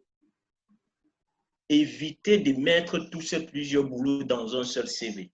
Ça montre que vous n'avez pas de compétences spécifiques. C'est pour ça que je vous ai dit, moi, j'ai au moins au minimum 3 CV. Il y a le CV professionnel, il y a le CV parallèle et il y a un CV comme ceci. Donc, vous comprenez que si, par exemple, vous êtes dans la recherche d'emploi professionnel, vous mettez que vous avez été camérieri, ça ne sonne pas professionnel. Je vous le dis directement. Parce que là, on ne trouve pas du professionnalisme. Si ce n'est pas dans un hôtel, bien entendu. Voilà, si ce n'est pas dans un hôtel, je vous le dis. Ou un restaurant. Et de l'autre côté, je ne sais plus qui a fait mention au fait que, si je pense que ça doit être soit, voilà, c'est Emmanuel, M. Canas, c'est mon frangin, qui faisait mention de ceci. Cherchez toujours un boulot qui cadre, qui est en parallèle, en droite ligne avec votre formation à l'université. Parce que ça va vous donner une ouverture quelconque après ce que je parlais de préparer le post-diplôme. Parce qu'après votre diplôme, l'accès professionnel n'est pas toujours garanti à 100%. Donc, par ricochet, c'est le boulot alternatif qui va vous permettre de suivre, c'est-à-dire c'est une conversion temporaire que vous êtes en train de faire, en quelque sorte. Et peut-être, qui sait, cette conversion temporaire-là pourrait devenir une conversion permanente et ça devient votre cheval de bataille dans la vie. Donc, faire plusieurs boulots ne veut pas dire que vous n'avez pas de compétences. Je dis, dans la recherche de l'emploi, évitez de mettre camerieri, buttafuori, pulitier, lavapiatti sur le même CV. Pour celui qui cherche, par exemple, dans la restauration, vous pouvez mettre pulitier, vous pouvez mettre camerieri et vous pouvez mettre lavapiatti. Vous voyez que tout ça, ça entre dans le même secteur de la restauration. Mais si vous allez, par exemple, dans le secteur abeghieri, par exemple, tu ne peux pas mettre pulitier, tu ne peux pas mettre, par exemple, buttafuori. On ne va pas te prendre là-bas. Ils vont une fois comprendre que tu n'as pas d'expérience. C'est plutôt celui qui a aligné ce boulot-là pendant un certain nombre de temps qui aura plus de chances. Et je rejoins les autres dans le cadre de ce qu'on appelle une formation spécifique. Parce qu'il se peut qu'en Europe, aujourd'hui, peut-être vous n'êtes pas en train d'observer ça, il y a un certain monopole dans le cadre de l'emploi. J'attire l'attention encore là-dessus. Pourquoi? Parce que c'est comme si ça devient quelque chose de politique. Les agences d'emploi aujourd'hui sont en train de monopoliser ce secteur et fait en sorte que dans chaque secteur spécifique, il y ait ce qu'on appelle une attestation de formation. Qu'on vous exige toujours cela. Prenez même le simple lavapiatti que vous faites à la maison. Vous voulez le faire dans un restaurant, on vous demande d'apporter une attestation qui sait que vous lavez les plats. C'est quelque chose d'un peu stupide, mais c'est la politique économique dans laquelle on vit aujourd'hui, c'est le monde dans lequel on vit aujourd'hui. Donc, ce qui fait qu'une formation spécifique dans le cadre de la gestion des produits alimentaires, le AKTTP, comme parlait Farah tout à l'heure, est essentielle pour celui qui veut travailler dans le domaine de la restauration. Pour celui qui veut être magasinier, il y a les formations pour conduire les molettes. Une semaine, vous avez ça. 2 semaines, vous en avez ça. Et ça coûte moins de 200 €. Il y a d'autres formations dans le phytosanitaire. Il y a d'autres formations dans l'utilisation ici là, des engins agricoles. Bon, cela, ça coûte un peu plus cher. Ça, il faut le préciser. Mais je pense que les secteurs d'emploi les plus propices en Italie et où on cherche toujours constamment les personnes, c'est le tourisme. Mais cette année-ci, pour vous dire vrai, je ne conseillerais pas à quelqu'un de se lancer dans le secteur du tourisme parce que c'est parti jusqu'en peut-être 2022 encore. On n'est pas prêt d'avoir la crise de la COVID derrière nous. En ce moment, même en 2021, ce n'est pas du tout probable. Et le seul secteur de l'hôtellerie qui fonctionne en ce moment, c'est ceux qui sont plus sur les côtes, surtout les zones comme la Sardaigne ou la partie sud qui est émergée vers le versant terrain ou le versant adriatique. Ceux qui sont sur la côte qui fonctionnent. Les zones comme Florence, en ce moment, le tourisme ne fonctionne pas parce que le tourisme ici, là, est plus ce qu'on appelle le tourisme culturel et l'écotourisme, en quelque sorte, ou l'agritourisme, dans la Toscane en général. Mais ceux qui sont, par exemple, sur le versant adriatique, de l'autre côté, c'est-à-dire l'Émilie-Roman, les zones comme Rimini, Pescara, Sinigalia et jusqu'à la Basilicata de l'autre côté, et puis Venise, c'est les parties où l'activité est en train de reprendre petit à petit, mais avec une restriction. Vous devez aussi quantifier ce qu'on appelle le pourcentage d'offres dans votre domaine spécifique. Ça vous donne aussi un éventail, ici là dans la recherche. Donc, voilà. Mon mot de conclusion à ce niveau-ci, c'est de construire plusieurs CV avec l'expérience de tous les secteurs que vous avez touchés, en quelque sorte. Et vous n'hésitez pas seulement à aligner ça sur un seul CV. Merci bien, Isaac. Ce que je suggère à l'EDUCAF, ce que je suggère à l'association, c'est d'organiser, si possible, avec Isaac, une formation sur le CV, s'il aura du temps, éventuellement, qu'il puisse enseigner à nous tous comment faire des un bon ou de bons CV en fonction des domaines de compétences, dont nous disposons.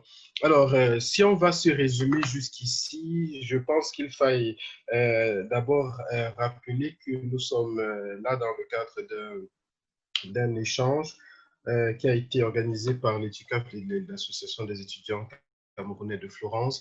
Le thème, c'est Job d'été, quelles opportunités pour les jeunes. Jusqu'ici, on a eu des avis aussi divers que variés. Les uns suggérant de... Si on va résumer, hein, on demande... Il a été dit de planifier, d'organiser et de savoir sur quoi se focaliser. Question de se bâtir un profil de carrière qui pourra s'inscrire en droit de ligne, non seulement avec notre formation académique, mais aussi avec nos passions, d'où l'objectivité, la subjectivité suggérée ici par Isaac Tatsap. Merci bien pour ceci. On a Lorena qui nous a fait part d'une formation qui l'a aidé aussi à trouver un, entre guillemets, bon boulot, si on va dire comme ça. Et Claire, qui par son expérience, a été recommandée au point d'avoir un poste assez élevé. C'est le même cas aussi pour Claude Farrell aussi, qui a eu à faire une formation qui a permis qu'elle s'élève, disons, en grade ou bien au niveau de responsabilité dans son boulot. Merci pour tout ceci. Donc, il est exactement 19h41. Je suggère qu'on passe aux autres interventions. Donc, on va tout de suite commencer par Yannick, qui avait la parole tout à l'heure. Yannick, je crois que c'est le moment, hein, si aucun panéliste n'a plus rien à ajouter, c'est le moment d'aller jusqu'au bout. Merci bien. Votre réflexion. Tout à l'heure, Isaac a corrigé. En fait, il est revenu sur ce dont j'attendais de lui au niveau d'avoir plusieurs expériences professionnelles et non formation professionnelle. Puisque tout à l'heure, ce qu'il a dit était bien clair, bien propre, mais il s'était bloqué au niveau de plus avoir, où il disait c'est pas bien d'avoir plusieurs. Il a éclairci en fait cela tout à l'heure. Puisque je voulais dire avoir plusieurs formations, expériences professionnelles, c'est très bien. Moi, je le dis parce que ce sont les expériences professionnelles je me dis, c'est ça qui me donne toujours la possibilité de trouver le travail plus rapidement que autre personne. Je peux le dire, oui, partout où j'arrive. Parce que lorsqu'on prend le CV, on voit que tu as eu à déjà toucher telle chose, telle chose, telle chose. Ça te facilite plus l'accès que celui qui n'a encore rien, qui n'a qu'une seule connaissance professionnelle. Et pour le CV dont il était en train de dire, la mise à jour du CV, comme il le disait, c'est pas le mot même dit avoir 4 CV, c'est pas ça qui est propre. Je le dis, pouvoir faire chaque fois, faire la mise à jour du CV en fonction de l'offre d'appel. On fait la mise à jour du CV chaque fois en fonction de l'offre d'appel, toujours. Parce qu'il faut toujours tout faire, parce qu'en lisant, je pense, sur l'expérience professionnelle sur le CV, en lisant les 4 premières lignes, on peut savoir qui tu es par rapport à l'offre d'appel. Okay. Le côté de la formation professionnelle, comme ils l'ont dit aussi, les formations, c'est vraiment capital. Il faut faire beaucoup de formations. Il en faut énormément. Moi, je le fais même parfois par plaisir. Quand je n'ai rien à faire, par exemple, j'ai beaucoup apprécié votre initiative. Nous, ici, par exemple, dans l'Emilia-Romagna, nous ne faisons pas ce que vous faites. Parce qu'elle est purement éducative et elle aide beaucoup. Beaucoup ne font pas parce qu'ils ne connaissent pas. Et l'information, c'est la richesse. Okay. Même deux fois, j'ai voulu assister, mais je n'avais pas toujours le temps. J'ai une collègue chez vous que je ne connais pas vraiment son nom, mais elle m'a aidé une fois, j'ai gardé son contact. Elle m'a aidé en Turquie quand j'ai raté mon vol, puisque j'accompagnais aussi une grand-maman qui ne savait pas comment prendre son vol. J'ai raté et je n'avais plus de sous sur moi. Il fallait avoir des sous pour pouvoir arriver en Italie. Elle m'a aussi aidé en passant juste comme ça. J'ai donné mon contact ici, elle m'a appelé pour que je remette. Donc, j'apprécie. Bonsoir. Bonsoir, il s'agit de Aïssa. Pardon? Il s'agit de Aïssa. Oui, il s'agit d'elle. Elle m'a beaucoup aidé, elle m'a vraiment aidé et puis j'avais regardé le contact. Merci bien. Okay. Voilà, donc, merci bien. Ces formations aident énormément. lorsqu'on a plus de connaissances. Je vais prendre un exemple pour parler de ça. Je suis allé dans une entreprise pour la politique, un peu comme on disait, c'est où je voulais commencer. Mais lorsque j'arrive dans l'entreprise, le responsable qu'on met devant moi, on me dit, tu dois obéir aux ordres de l'entreprise, de l'ancien. C'était un Camerounais qui est au-dessus de moi, en fait. Et j'avais déjà, par exemple, eu à faire, c'est l'exemple, c'est ce qui m'a aidé à pouvoir garder mon poste et avoir plus de crédibilité devant ces gens-là. Je devais aspirer de l'huile dans un moteur. Il a pris un filtre à poussière, un aspirateur à poussière pour me demander d'aspirer de l'huile. Lorsque j'ai refusé, il allait dire au chef que je suis têtu.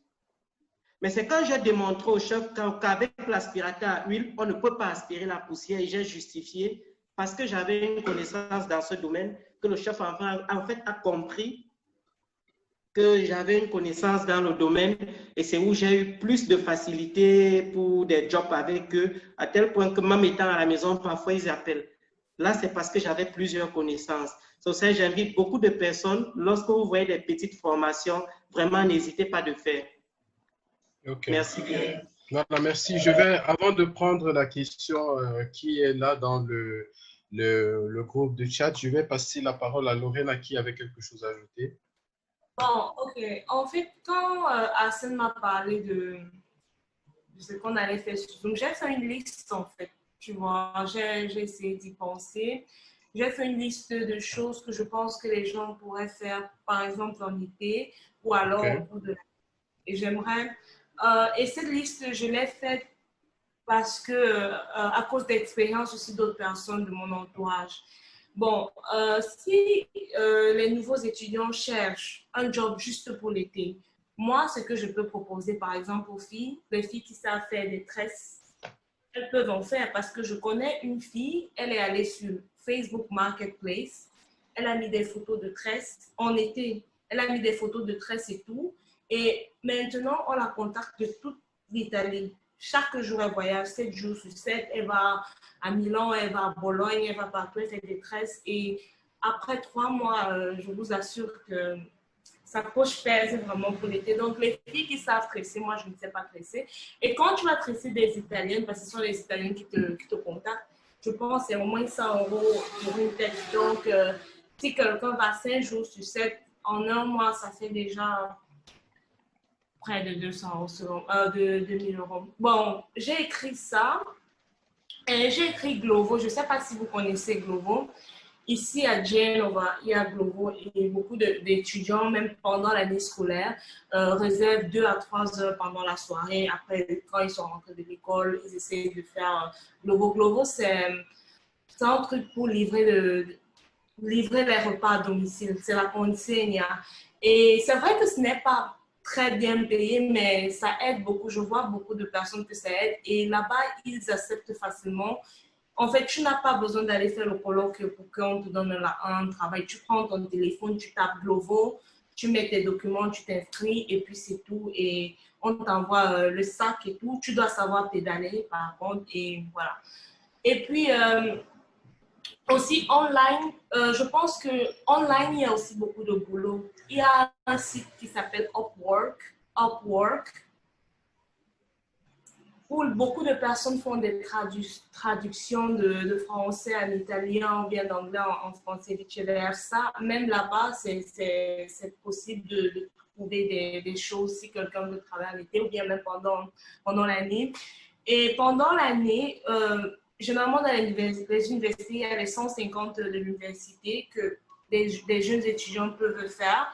Et là, je pense que c'est toujours par rapport à leur cursus universitaire parce que quand on te choisit, c'est par rapport à ta faculté. Donc ça peut aider, selon moi. Et j'ai aussi écrit, bon, les politiques et les gens en ont parlé. Et pour les formations, sur le site de la commune, comme quelqu'un l'a mentionné plus tôt, ils mettent beaucoup de formations et ils mettent ça par rapport à la demande. Ils ne mettent pas pour rien. Quand ils mettent une formation, ça veut dire que dans ces différents domaines, ils ont besoin de personnes. Et ces formations sont souvent gratuites ou alors très peu. J'ai vu beaucoup de formations sur le tourisme, sur host, par exemple. Il y a beaucoup de personnes qui font l'infirmerie, qui font les formations en host, qui sont deux domaines très liés et réussissent à travailler. Et j'ai aussi que le service civil, parce qu'il y a beaucoup, quand tu n'arrives vraiment pas à trouver un boulot, au moins avec le service civil, on va te prendre, ça c'est clair. C'est vrai qu'on ne te paye pas beaucoup, mais pour un étudiant comme moi, comme je n'avais pas de bourse et tout, j'avais besoin juste peut-être de 400 € le mois pour pouvoir louer quelque part, genre dans une autre pays, pour pouvoir manger. Et en ce moment-là, je ne connaissais pas, par exemple, le service civil. Et pourtant, quand tu fais le service civil et on te donne un contrat d'1 an, tu fais, je crois, 5 heures par jour et ils te payent 430 € le mois parce que c'est du volontariat en réalité. Mais bon, vu qu'on te fait le reimbursement space, ça te permet d'avoir quelque chose chaque mois. Et moi, je conseille souvent aux gens qui n'arrivent pas à trouver un boulot de faire quand même le service civil parce que au moins là-bas, tu réussis à te créer des contacts parce que ce que j'ai aussi compris avec les Italiens, ils sont un peu comme nous, les Camerounais. Il faut avoir les relations. Le plus tu as des relations, le mieux c'est. Et bon, je vais vite lire ma liste. Et j'ai écrit babysitting. Bon, il y a des sites pour babysitting. J'avais testé un, on m'avait appelé au colloque, mais on ne m'a pas retenu. Mais au moins, on m'a appelé. Donc, ça veut dire que c'est un truc, c'est une possibilité. Okay. Et j'ai remarqué, je suis dans un groupe de filles camerounaises de l'Italie. Dernièrement, je vois que quelqu'un postait beaucoup parce qu'elle travaille dans... Elle fait cameriera et puis à Niare et Mini. Apparemment, il y a beaucoup de demandes de ce côté-là parce qu'en peut-être une semaine, elle a posté 2 ou 3 demandes. Cerca urgentemente cameriere. Donc, quelqu'un qui, pendant l'été, voudrait travailler comme cameriere pourrait demander aussi là-bas. Et voilà, en fait, voilà la petite liste que j'ai faite. Sans oublier les cours de répétition en anglais. Pour ceux qui savent l'anglais, vous pouvez aussi proposer le français et les maths parce que j'ai remarqué que j'ai vu beaucoup de personnes qui font ça et réussissent quand même à s'en sortir avec ça. Et ils vont sur les sites comme Subito.it. J'ai une liste de sites que j'avais écrit quelque part. Il suffit juste d'aller mettre son annonce et être un peu patient, quoi. Je veux dire, il faut essayer, sinon on ne saura jamais. Donc, voilà. Merci beaucoup, Lorena. Merci beaucoup pour toutes ces informations. Donc, tout le monde, je crois que l'organisation de cette conférence, d'ailleurs, le modérateur pourra mettre à la disposition les contacts des différentes personnes qui ont intervenu ici pour besoin de plus d'informations. Donc, si quelqu'un a besoin d'approfondir un aspect particulier avec un des panélistes, prière de contacter EduCAF, tout simplement, ou Arsène que je vois là à l'écran, et puis le contact, avec votre permission, bien entendu, très chers panélistes, ces personnes pourront rentrer en contact avec vous afin de faciliter les échanges. Je vais passer la parole à Claude Monga qui doit partir d'un moment à l'autre. Claude, le mot de fin. Ouvrez le micro, Claude. Le micro est fermé. Merci. Alors, j'aimerais avant tout confirmer ce que Lorena disait tout à l'heure. Oui, si vous avez des personnes à Rimini, si vous avez une connaissance à Rimini, il me semble que c'est ouvert là pour les caméras et pianis. Il s'agit d'un travail pour femmes, quoi. J'ai 2 contacts qui sont allés directement, on les a retenus. Et donc, le mot de fin, c'est, j'aimerais dire que trouver un boulot, c'est pas vraiment évident. Et il y a des aspects vraiment fondamentaux à analyser. Déjà, les exigences du marché, c'est-à-dire ce que le marché propose. Parce que tant que si vous êtes dans une ville et que vous ne savez pas réellement dans l'activité principale, quelles sont les offres, vous ne saurez pas où vous orienter. Et après, lorsque vous avez identifié ces offres, il faut chercher dans la formation adéquate, c'est-à-dire la formation spécifique aux différentes offres. Comme là, c'est bien dit Yannick, et j'aimerais donc éclaircir, donc disons, j'apprécie ce qu'il a dit, qu'en fait, le CV s'ajoute en fonction de l'offre. Parce que lorsque tu vois un CV, si c'est un CV pour un fakino in albergo, tu dois l'écrire ce CV en fonction, disons, tes informations personnelles, tu ne dois jamais les modifier, elles sont là. mais tu dois juste modifier les informations qui concernent, c'est-à-dire l'activité que tu auras fait. Et donc, une fois que tu as identifié dans les offres, tu as identifié la formation spécifique, tu dois aussi savoir qui tu es, c'est-à-dire tu dois pouvoir savoir tes points et punti di forza, comme on dit en italien, excusez-moi, tes points où tu as beaucoup plus oui, où tu es beaucoup plus actif, quoi. Si tu es quelqu'un que tu as une faculté d'analyser les choses, c'est pas que tu vas aller te mettre pour faire le boutafori. Si tu es quelqu'un que tu es dynamique, tu peux aller te mettre pour faire peut-être le boutafori. Bon, je ne sais pas trop. Si tu as une résistance, par exemple, à marcher, tu n'as pas de problème. Tu sais que, bon, voilà, je peux aller, si par exemple, je suis dans une ville comme Torino, qui a deux grandes équipes en série A avec des équipes en série B, c'est une bonne occasion pour faire les vendite nei stadi. Quindi, bon, tu comprends. Tant qu'on n'identifie pas, tu n'identifies pas le secteur, c'est-à-dire, disons, la ville où tu es, l'activité principale. Donc, ça part de tout un chacun. Ce que moi, je conseille aux gens, c'est de regarder l'environnement dans lequel ils se trouvent et puis d'analyser. Regardez quelle est l'activité qui est beaucoup plus valorisée. Je vais par exemple dire, comme Isaac l'a dit, Florence, c'est une ville touristique. Donc, c'est clair que si tu cherches le travail dans le domaine de la restauration, camérière et dans les hôtels, la probabilité de trouver de trouver le boulot est un peu plus facile. Donc, voilà, comme je dois vous laisser, j'aimerais vous dire que je suis, donc, dire à tous ceux qui aimeraient avoir peut-être une discussion ouverte avec moi, que je suis disponible à donner les conseils dans ce que moi je fais. Si peut-être, et voilà, par exemple, je voulais rectifier d'abord quelque chose qu'Isaac a dit. En fait, pour faire le cameriere in albergo, in ristorante, excusez-moi, pardon, je suis apprécié, c'est un diplôme d'hôtel, parce qu'il n'y a pas vraiment le cameriere du restaurant. Donc, tu vas faire le cameriere pour travailler in albergo. Et c'est avec ce diplôme-là que tu pourras travailler dans la restauration et en discothèque aussi. Bon, merci pour l'invitation et je dirais que je suis bien en retard. Bon, merci beaucoup.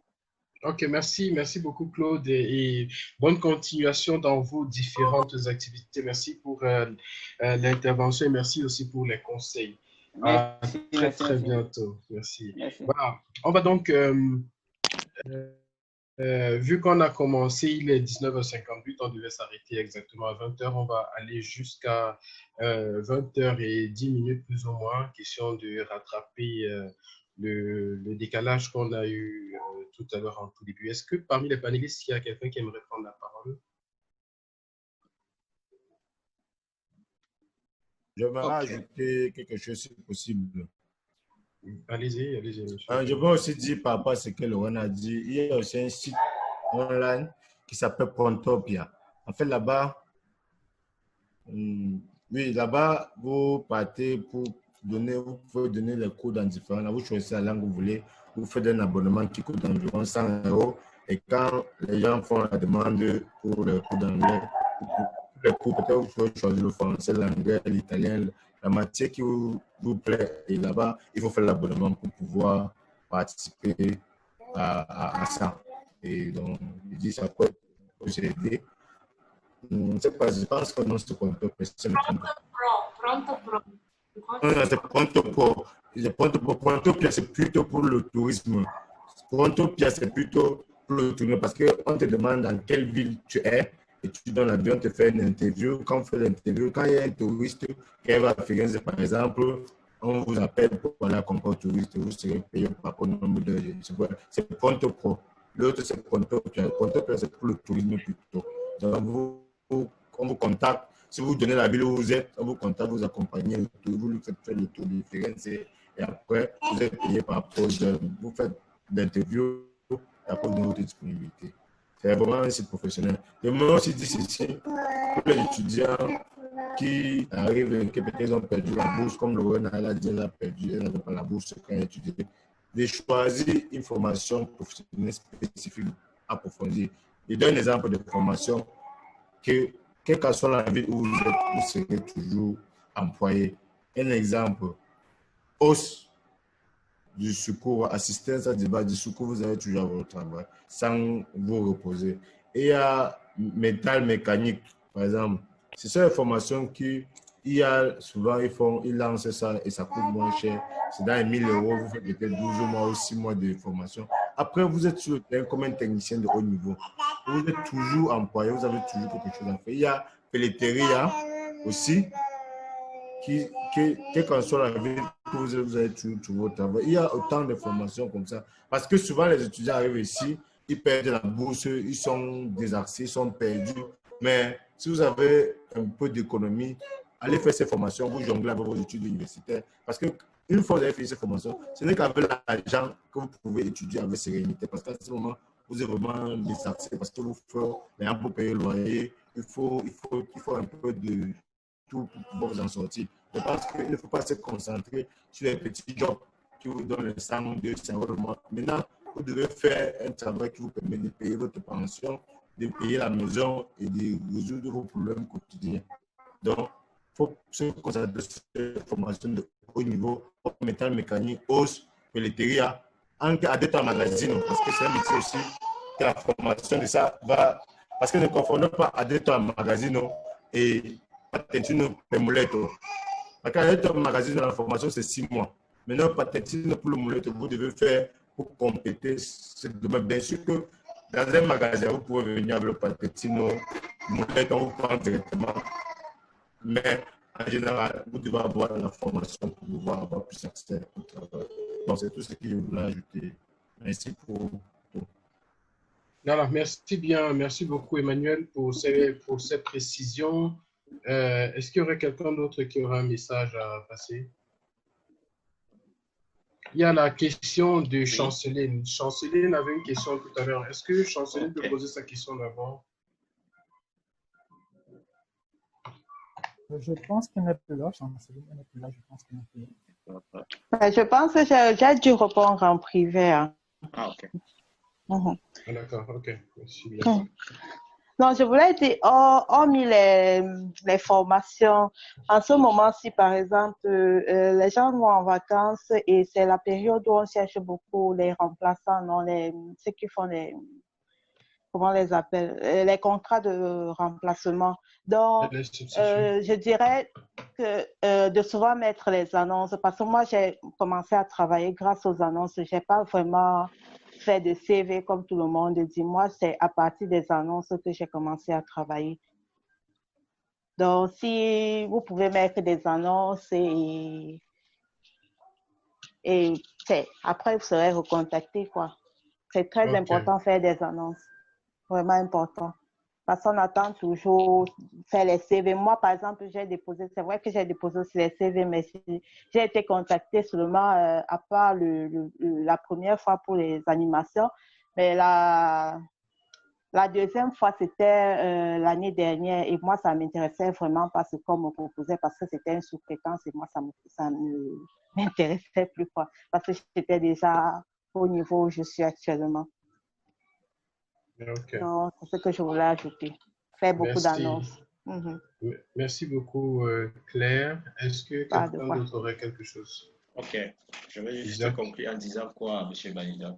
Ce que Claire vient à peine de dire, c'est ça qui a aussi, qui va donner la possibilité pour le premier emploi, c'est savoir vendre votre image à travers une annonce. Et généralement, beaucoup de personnes ont des difficultés à décrire comment je le dis, décrire l'expérience ou leurs compétences. Ça relève aussi des choix des mots que vous allez utiliser pour pouvoir mieux vendre votre personnalité, vos compétences techniques, que ce soit en management, que ce soit en planification et organisation, ou que ce soit même dans le cadre du travail d'équipe, parce que ça, ce sont des aspects qui sont toujours pris en considération et que le demandeur d'emploi va toujours vous poser des questions là-dessus. Donc, je ne pense pas que j'ai déjà encore quelque chose à ajouter dans le cadre de la recherche d'emploi pour l'été ou pour digital site web. Chacun d'entre nous, aujourd'hui, a une possibilité d'accès sur Internet qui lui donne ici là une ouverture sur le monde. De l'autre côté, je voudrais juste remercier les organisateurs de cet événement. Nous sommes déjà à la 3e édition et personne ne peut dénier, c'est en train de cartonner. Et je me réjouis déjà à l'avance que les organisateurs aient pensé franchement à inviter les étudiants et d'autres intervenants provenant dans d'autres régions d'Italie. Et je souhaiterais aussi par la suite que vous essayiez même d'élargir ça hors même du territoire italien pour inviter même ceux qui sont dans d'autres pays européens afin qu'ils puissent vivre la réalité, que ce soit la difficulté ou l'envie même de vouloir se déplacer, aller dans d'autres pays, avoir une expérience professionnelle là-bas, même si c'est pour quelques mois. Pensez, vous avez des amis en Allemagne, en France, mais pensez aussi à ceux qui sont au Cameroun. S'ils peuvent intervenir aussi lors des échanges de ce genre, c'est quelque chose de très important parce que ça va les donner aussi des informations concrètes sur ce qu'est EduCAF, ce qu'EduCAF fait en longueur de journée et comment les étudiants italiens à Florent vont se vivre leur quotidien. De cette façon, EduCAF sera comme un papillon aux ailes immenses qui déploie ses antennes dans les 4 coins du monde et qui nous servent de relais. Donc, c'est ça que j'avais à dire. Merci à tous les panélistes et à tous ceux qui étaient là pour nous suivre. Voilà, merci très cher Isaac Tatsab, merci pour ces éléments qui complètent plus que bien le puzzle que l'EduCAF est en train de construire. Question d'avoir une communauté plus soudée, une communauté qui communique parce que la base de tout échange entre êtres humains, entre êtres vivants même, c'est tout simplement la communication. Et EduCAF, je veux dire, l'équipe qui gère EduCAF en ce moment est en train plutôt de faire de bonnes choses parce que c'est au sortir de c'était même encore pendant le confinement qu'on a lancé ces échanges qui, comme Isaac l'a dit tout à l'heure, sont plutôt en train de cartonner. J'essaye pour ma part de donner tout le temps, voilà, il y a Anna qui prendra la parole tout à l'heure, j'essaye de donner ce que je peux afin d'améliorer, si on va dire, ces moments d'échange. Et j'invite tous ceux qui sont ici présents à faire pareil. Donc, lorsque le flyer est disponible, passez-le au plus grand nombre. Aujourd'hui, nous avons oscillé autour de 28 personnes. C'est déjà bien. Je suis encore plus content de voir des personnes qui sont dans d'autres régions d'Italie, qui partagent avec nous leurs expériences. Question de faire comprendre aussi à tout un chacun que nous sommes un bloc, nous sommes comme un arbre qui a des branches un peu partout sur le territoire italien et comme Isaac le disait tantôt, il est peut-être temps aussi d'élargir un peu plus les horizons, question d'aider aussi ceux qui voudraient peut-être sortir d'Italie après à le faire de façon plus aisée, de façon plus fluide. Sans plus tarder, vu qu'il nous reste environ 2 minutes, je vais passer la parole à Anna Kemonye qui va nous dire ce qu'elle a à nous dire et on va passer à la conclusion. Bonsoir Anna. Bonsoir. Voilà. Ok. Vous avez la parole. Bonsoir à tous. Moi, j'aimerais ajouter aussi ce qui a été dit, le fait de travailler gratuitement. On doit développer cette mentalité de travailler gratuitement, c'est-à-dire faire du volontariat. C'est vrai, d'entrée de jeu, on voit pas ça, on voit beaucoup l'importance de ça, mais ça nous permet de montrer qu'on a la capacité de travailler pour le bienfait des autres. Et au niveau professionnel, ça enrichit aussi notre CV. Il y a aussi les initiatives qui ont été prises par l'université, un peu comme à travers un de nos professeurs. On envoie les emails, mais on ne lit pas vraiment. Il y a un peu comme la palette intradependenza, qui vous permet de faire 1 semaine en entreprise. Et à la fin de cela, on a reçu, nous tous qui avons participé, des offres pour pouvoir faire le stage là-bas. Mais il y avait aussi des prérequis. Genre, ceux qui avaient déjà soutenu, ça peut aussi être une bonne opportunité d'entrer déjà. Et là, au moins, ça te focalise dans ton domaine aussi d'études. Et j'aimerais aussi ajouter, comme on a parlé des formations, il y a aussi la plateforme LinkedIn qui permet d'entrer en contact directement avec soit des chefs d'entreprise. Bon, ça dépend. Il faudra aussi souscrire une offre, en fait, une offre qui est payante.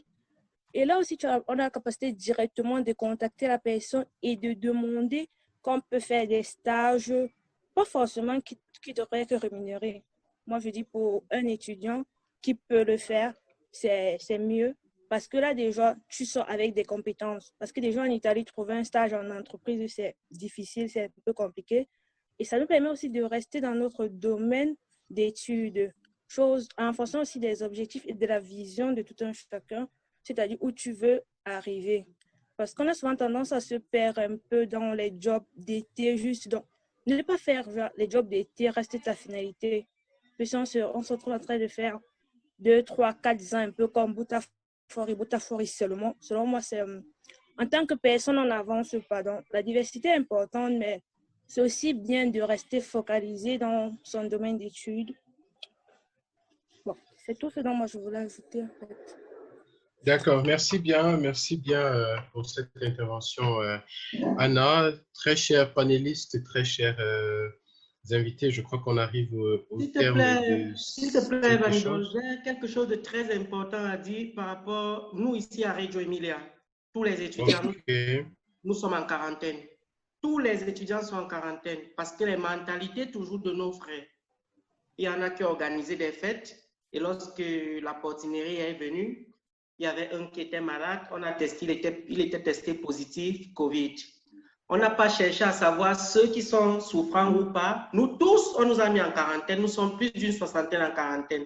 Et c'est aujourd'hui même que la commune nous a envoyé des messages pour dire vous avez tous 14 jours d'abord en quarantaine, sans chercher à tester ou pas. Donc, et on a eu ce même comportement à Padova. Là, j'exhorte beaucoup, puisque je lutte aussi beaucoup pour ça à ce niveau. J'exhorte beaucoup, surtout nos frères camerounais, l'image que nous devons donner à l'étranger. C'est à cause de cette fête que nous sommes tombés dans ce pétrin. Tous ceux qui étaient à la fête déjà sont pris. Parmi eux, il y a plusieurs testés positifs. Mais pour nous, qu'on n'a pas testé et qui n'y étions pas, nous payons les pots cassés parce que nous avons 14 jours enfermés. Personne ne peut sortir de son appartement. Okay. Donc, pour dire vraiment, j'apprécie beaucoup tout ce que vous faites et essayer de sensibiliser surtout. Parce qu'aujourd'hui, par exemple, il y a une fête à Bologne où il y a de nombreux Camerounais. Et c'est comme ça que le virus continuera à marcher entre nous, Camerounais. Beaucoup n'ont pas peur. Et beaucoup ne prennent pas la chose en considération. Je vous remercie beaucoup. C'est aussi important de faire le point aussi sur ce phénomène-là parce que, voilà, on le constate. Il y a ceux qui ont peur, il y a ceux à qui ça ne dit rien, mais il faut toujours rester. Je pense qu'il est important d'avoir un comportement assez responsable, de savoir. Assez responsable, c'est le mot là-bas. Ça, c'est ce que j'ai eu à parler dans l'association ce matin, parce qu'aujourd'hui, c'est grave, de notre côté. Voilà. Donc, et puis savoir, il faut aussi, je le dis souvent, il faut prêter beaucoup d'attention sur l'image qu'on veut donner de nous-mêmes. Évidemment. C'est dans ce cadre. Vous avez parlé tout à l'heure, même pour le travail, vraiment, si vous pouvez organiser quelque chose, un autre séminaire pour comment rédiger un CV. Parce qu'à travers ton CV, on connaît qui tu es. Comment rédiger un CV. Même le fait de mettre une photo de profil sur le CV. Quel type de photo il faut mettre sur le CV? Déjà, Isaac doit le connaître s'il s'y connaît dans les CV. Et rédiger une lettre de demande de travail ou d'emploi. Ces trois choses sont vraiment capitales pour avoir un emploi. Et celle qui est venue en chérie avec l'action de Caritas, tous ceux qui font dans ce domaine-là ont beaucoup d'opportunités. Nous ici, moi par exemple, on me propose beaucoup de choses, peut-être parce que j'ai commencé par l'œuvre de Caritas en entrant dans des églises, me rapprochant de ceux qui font la Caritas, dit mais les samedis je suis libre, si vous avez besoin de mon service, appelez-moi. Il y a des jours, ils m'appelaient faire des déménagements. Aujourd'hui, ils sont nombreux à me proposer de l'emploi. En fait, Yannick, comme je disais, je te rejoins en disant que le plus tu fais des activités, je rejoins aussi Anna, le plus tu fais des activités, le plus tu te crées des relations. Et ici en Italie, ça fonctionne comme ça. Le plus tu fais des relations, parce que dès qu'ils prennent la confidence avec toi, c'est parti. Mais pour pouvoir te créer des relations, tu as parfaitement raison. Oui. Permettez-moi. Tu fais des activités et voilà. Permettez-moi de prendre juste quelques minutes. Non, on est carrément à la fin. À la fin, effectivement. Je vais sortir avec les mêmes expériences que les autres sont en train d'essayer, surtout pour ceux qui ont organisé cet événement-ci-là. Comment est-ce qu'ils pouvaient insérer ça dans leur CV professionnel? Parce que toute chose que vous faites, les gens ne savent pas que c'est une expérience professionnelle que vous êtes en train comment je vais dire? C'est une expérience professionnelle où vous êtes en train d'expérimenter quelque chose que vous pouvez rédacter cela et prouver que cela a été fait. Quand on attire l'attention des uns et des autres d'être, par exemple, à des postes au sein des organisations. Aujourd'hui, si on vous pose une question, par exemple, quelle est l'expérience du travail d'équipe que vous avez? En tant que, par exemple, président de l'association des étudiants camerounais de Florence, je dirige au sein d'un bureau exécutif un nombre de 10 personnes dont je coordonne les activités de façon à ce que la perte de temps par exemple, d'une personne dans le bureau ne puisse pas impacter sur la qualité du travail ou la performance. Hormis de cela, cette association regorge un nombre d'étudiants de 200 personnes. Quand vous sortez déjà ce genre de nombre-là, l'employeur que vous avez en face de vous comprend déjà à l'avance que les questions de planification, d'organisation et de communication entrent déjà en jeu. Ce sont des paramètres qui entrent dans la partie du CV, comme Anna disait tout à l'heure, le volontariat. Évidemment. Le volontariat, parce que les gens mettent toujours l'aspect de l'argent devant, sans toutefois comprendre que le volontariat est quelque chose qui peut vous porter. Pour ceux qui ont organisé ou qui passent le temps à organiser, par exemple, ce webinaire-ci, ça s'appelle un webinaire. Donc, ça vous fait comprendre que vous avez déjà une expérience dans l'organisation des activités en utilisant ce qu'on appelle les plateformes télématiques. Combien de temps ça vous prend? Quel est le nombre de personnes que vous avez besoin dans votre équipe? Comment est-ce que vous faites des choix de vos sujets? Comment est-ce que vous contactez les panélistes? Sur la base de quoi vous contactez ces panélistes-là? Évidemment. Vous comprenez? Ça, ce sont des expériences que vous rédigez dans votre vie. Ça a eu lieu tel jour à tel endroit parce que même les vidéos, comme je suis en train de voir, vous les gardez, vous les mettez sur YouTube. Vous pouvez même, comme on dit en italien, indirizzare le datore de lavoro vers la plateforme YouTube de l'association pour les faire comprendre que, écoutez, cet événement a eu lieu tel jour à tel endroit, vous pouvez le retrouver sur YouTube. Merci quand même. C'était juste ça. Voilà. Merci bien, Isaac. Merci à tous les panélistes. Merci aux organisateurs. Je vais passer la parole à un responsable de l'EDUCAF pour conclure et on va sortir de cet échange.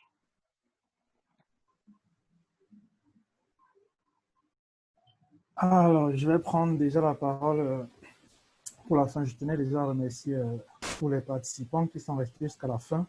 Je pense que le plus important a été atteint. Nous avons eu plein de suggestions, plein d'idées différentes et surtout des personnes de référence auxquelles on pourrait éventuellement s'adresser pour améliorer nos capacités. Moi, personnellement, j'ai beaucoup appris. J'ai surtout appris que la formation était très importante et non de me lancer dans les demandes à tort et à travers sans une formation précise. Donc, c'est quelque chose de très important. Je tiens à vous remercier ici, vous tous.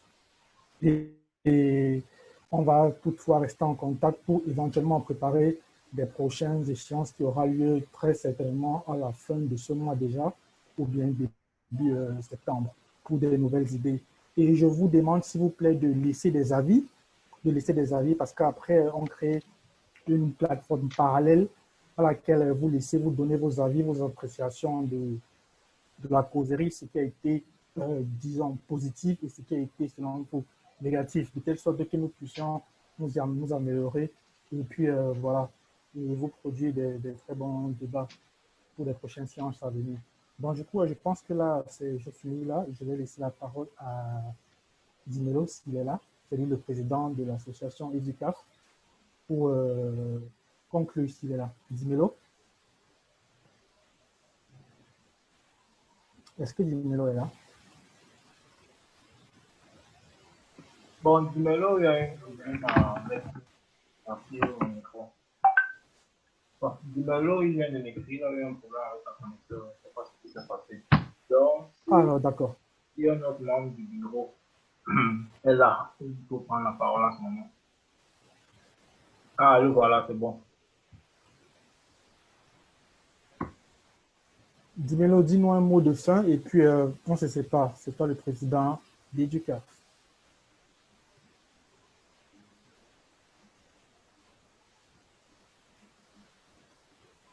Dimelo est là. Vous m'écoutez, désolé, je suis un peu perdu avec le réseau. Donnez-moi quelques secondes que je rectifie, s'il vous plaît.